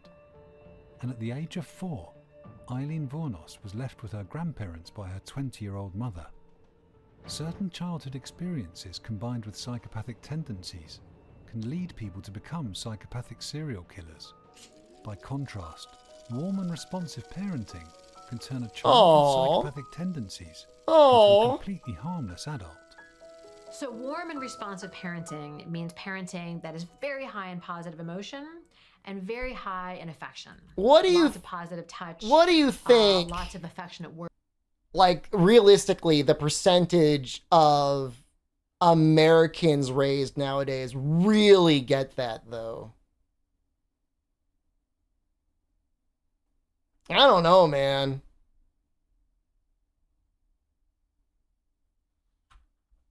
I don't think enough. I wouldn't even say 50%. I'd say, yeah, 15 to 20%. That's maybe a little low. Words, hugging when it can be managed, that sort of thing. And that was the aha moment, one of the aha moments. There were several. But it was the idea that I was protected from my own biology. That's actually by having beautiful. Such a wonderful That's families. beautiful that he did that. My father and mother at the beach. A loving childhood is a key factor in preventing someone with a psychopathic predisposition from growing up to become a violent psychopath.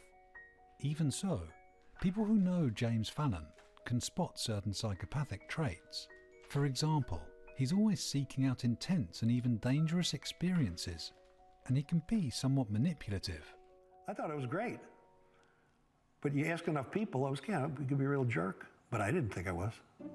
Still, I do not have a child scrapbook. My mom might have one. But also very successful. Could there be a connection? Can psychopathy actually help a person? Absolutely. I think most CEOs I've met at credit unions are at least like 50% psychopath, if not 100% psychopath. Absolutely. Find success. Success means I feel comfortable with my life. I feel comfortable with other people. No, in my I think social it's like almost like a and in requisite to core be a aspects of CEO. life. Family, partnership. Because like to be like, I mean, and this is terrible, but to like push the business to the maximum level of success, and I'm not saying that's even a good thing, you have to not care about people. You just have to be a complete asshole and treat people like cogs job, friendships, hobbies, and so on. All in all, I lead a satisfying, fulfilling life.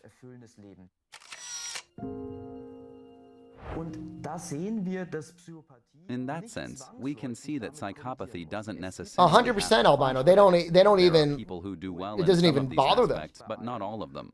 And so they can definitely live a successful and fulfilled life. Some of their character traits can even come in handy professionally. 100%. With charm comes the power of persuasion. No, I've seen it. I've seen it firsthand multiple times. Means faster decision making, and social dominance is suited to taking on leadership roles. Okay, hold on. I have low anxiety. And social dominance. Do I have social dominance? Maybe in Twitch chat I do. Is suited. only because I'm the head moderator. Taking on leadership roles. For me, from the time I was young in grade school, Hello. Good evening. Beyond to this day, Afternoon. I'm always asked to be the heads of things. Be the leader, run a panel, be the head of the faculty here, be the head of the faculty at the hospital. To big fundraising things, I'm always asked to come in and do the chatter, to put the energy in. Leveraging otherwise challenging traits to their own advantage. I feel that, man. man. Example of this principle than Dexter. In this television series, the protagonist uses his psychopathy to kill dangerous psychopaths. I enjoyed the first 2 seasons. I felt like season 3 was kind of weak, and I stopped at season 4. People with psychopathic traits are evidently able to find quick and goal-oriented solutions to problems. According to a 2012 study by the University of Oxford, they even prefer certain professions. Among the top 10, a cook, surgeon, and sales manager. This is on talking about psychopaths. Are you a psychopath? It seems a few people with psychopathic personalities are able to make the best of the traits they possess. Still, there are risks. I don't get this clip. Human resource specialists warn of the dark triad. The dark triad is defined by 3 different personality disorders that often go hand in hand. First, there's narcissism, or an inflated sense of self-importance. Then there's Machiavellianism, a highly manipulative behaviour, and setting one's own rules. And there's psychopathy, which is characterised by callousness. The more overlap between these disorders, the higher the odds of incompatibility and harm. Yeah. For some time now, greater attention has been paid to these negative personality aspects, which are reflected, for example, in the dark triad. I'm sorry. Assessment centers will systematically record these traits to identify people in whom they're especially I can strong. apologize for it. They can pose a risk to the company, the corporate culture, and economic success. Today, the human resource departments of big companies are aware of the dangers posed by antisocial managers. They try to identify them using employee surveys or even targeted analyses during hiring. No, they don't. Trained managers can then help them improve their No, they can't. It may come as a surprise that our idea of a good leader includes traits that are traditionally associated with psychopaths. A 2012 study analysed US presidents from George Washington to George W. Bush for the psychopathic traits of fearlessness and social dominance. These traits were far more prevalent among the presidents than the general population. Among the top 5 were Theodore Roosevelt, John F. Kennedy, and Ronald Reagan. The more pronounced the trait of fearless dominance, the more positive was their public rating in terms of persuasiveness, crisis management, leadership, and communication skills, and their appetite for taking risks. In fact, if we look at the number of electoral victories or of the programs they initiated, these presidents were also objectively Was more FDR a psychopath? than the ones with lower scores. Many people make the mistake of thinking if you don't like somebody, they must be a psychopath. Like, who's the jerk? And it's not that person. So everybody always like to say Donald Trump is a psychopath. He must be because I hate him so much. So if you're ever looking for a psychopath, it's not the person who's gnarling, all this stuff. That's not the psychopath. It's the one who's going, who loves you, baby? So people get this wrong all the time. The psychopaths who make it to the top tend to be adept at charming the room as well. Nevertheless, psychopaths tend not to follow traditional, linear career paths, let alone lead entire nations. Most of them stand out in their childhood. Okay. Some Jump sharding is a normal thing. Okay? Just because you don't admit it, 50% of you jump shard. So I'm not one of them.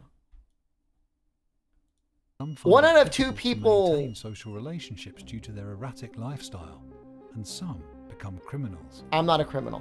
What was ending up happening in my 20s is like every 2 to 3 years, everything would kind of fall apart. You know, things would be really good for a year or two or something. You know, I'd start law school and then start over and it'd be good, or I'd start a new job and kind of start over. But after like 3 years, it was like I couldn't sustain anything, any relationship or any job for longer than 2 to 3 years. And I thought, well, I can't just keep starting over, you know, especially not with like the life expectancy now that I have of like going into my 80s or something. Like that's just too many times starting over. And so that's when I really started thinking, let's kind of see. I'm not looking at you. Figure out. I'm looking at the what's video. going on here. M.E. Thomas went to a psychiatrist who diagnosed her with psychopathy. It didn't really feel like anything. It kind of was like, well, this is something that I already know. Psychopaths were long considered impossible to treat. In 2013, I think this is so sweet that she's like, I'm a psychopath, but I want to do something about it. a new approach. Psychopathic patients were shown video clips of hands touching. The interactions were loving, painful, or neutral. What is the this? Painful images triggered no reactions in the relevant areas of patients' brains. But when they were asked to empathize with the victim in these scenes consciously, the scanner images showed brain activity matching that of compassionate people. So, can psychopaths learn to express the feelings they lack? Can they condition themselves to empathize with others? I mean, I feel bad when other people get hurt. The best kinds of treatments seem to be... The best kinds of treatments seem to be any of a number of forms of talk therapy that help the person develop what are called different schemas or different sort of coherent ways of understanding themselves as people and the way that they relate to other people. To M.E. Thomas, therapy was like setting foot in a brand new world of feeling. Well, this is a great story. This is a great outcome. I used to feel like desire. I used to feel like anger. I used to feel happy. But then I was starting to feel a lot of these complicated ones like regret and disappointment and like ennui and just like all these other things. And I sometimes was not even able to identify them. I just thought, whoa, what is this feeling? And I was still, you know, like an adult, you know, walking around in adult body, but feeling these feelings for the first time. And it just felt like this second puberty. This kind of personal and emotional progress may be exciting, but it's also hard work. And not every psychopath is as reflective and treatable as M.E. Thomas.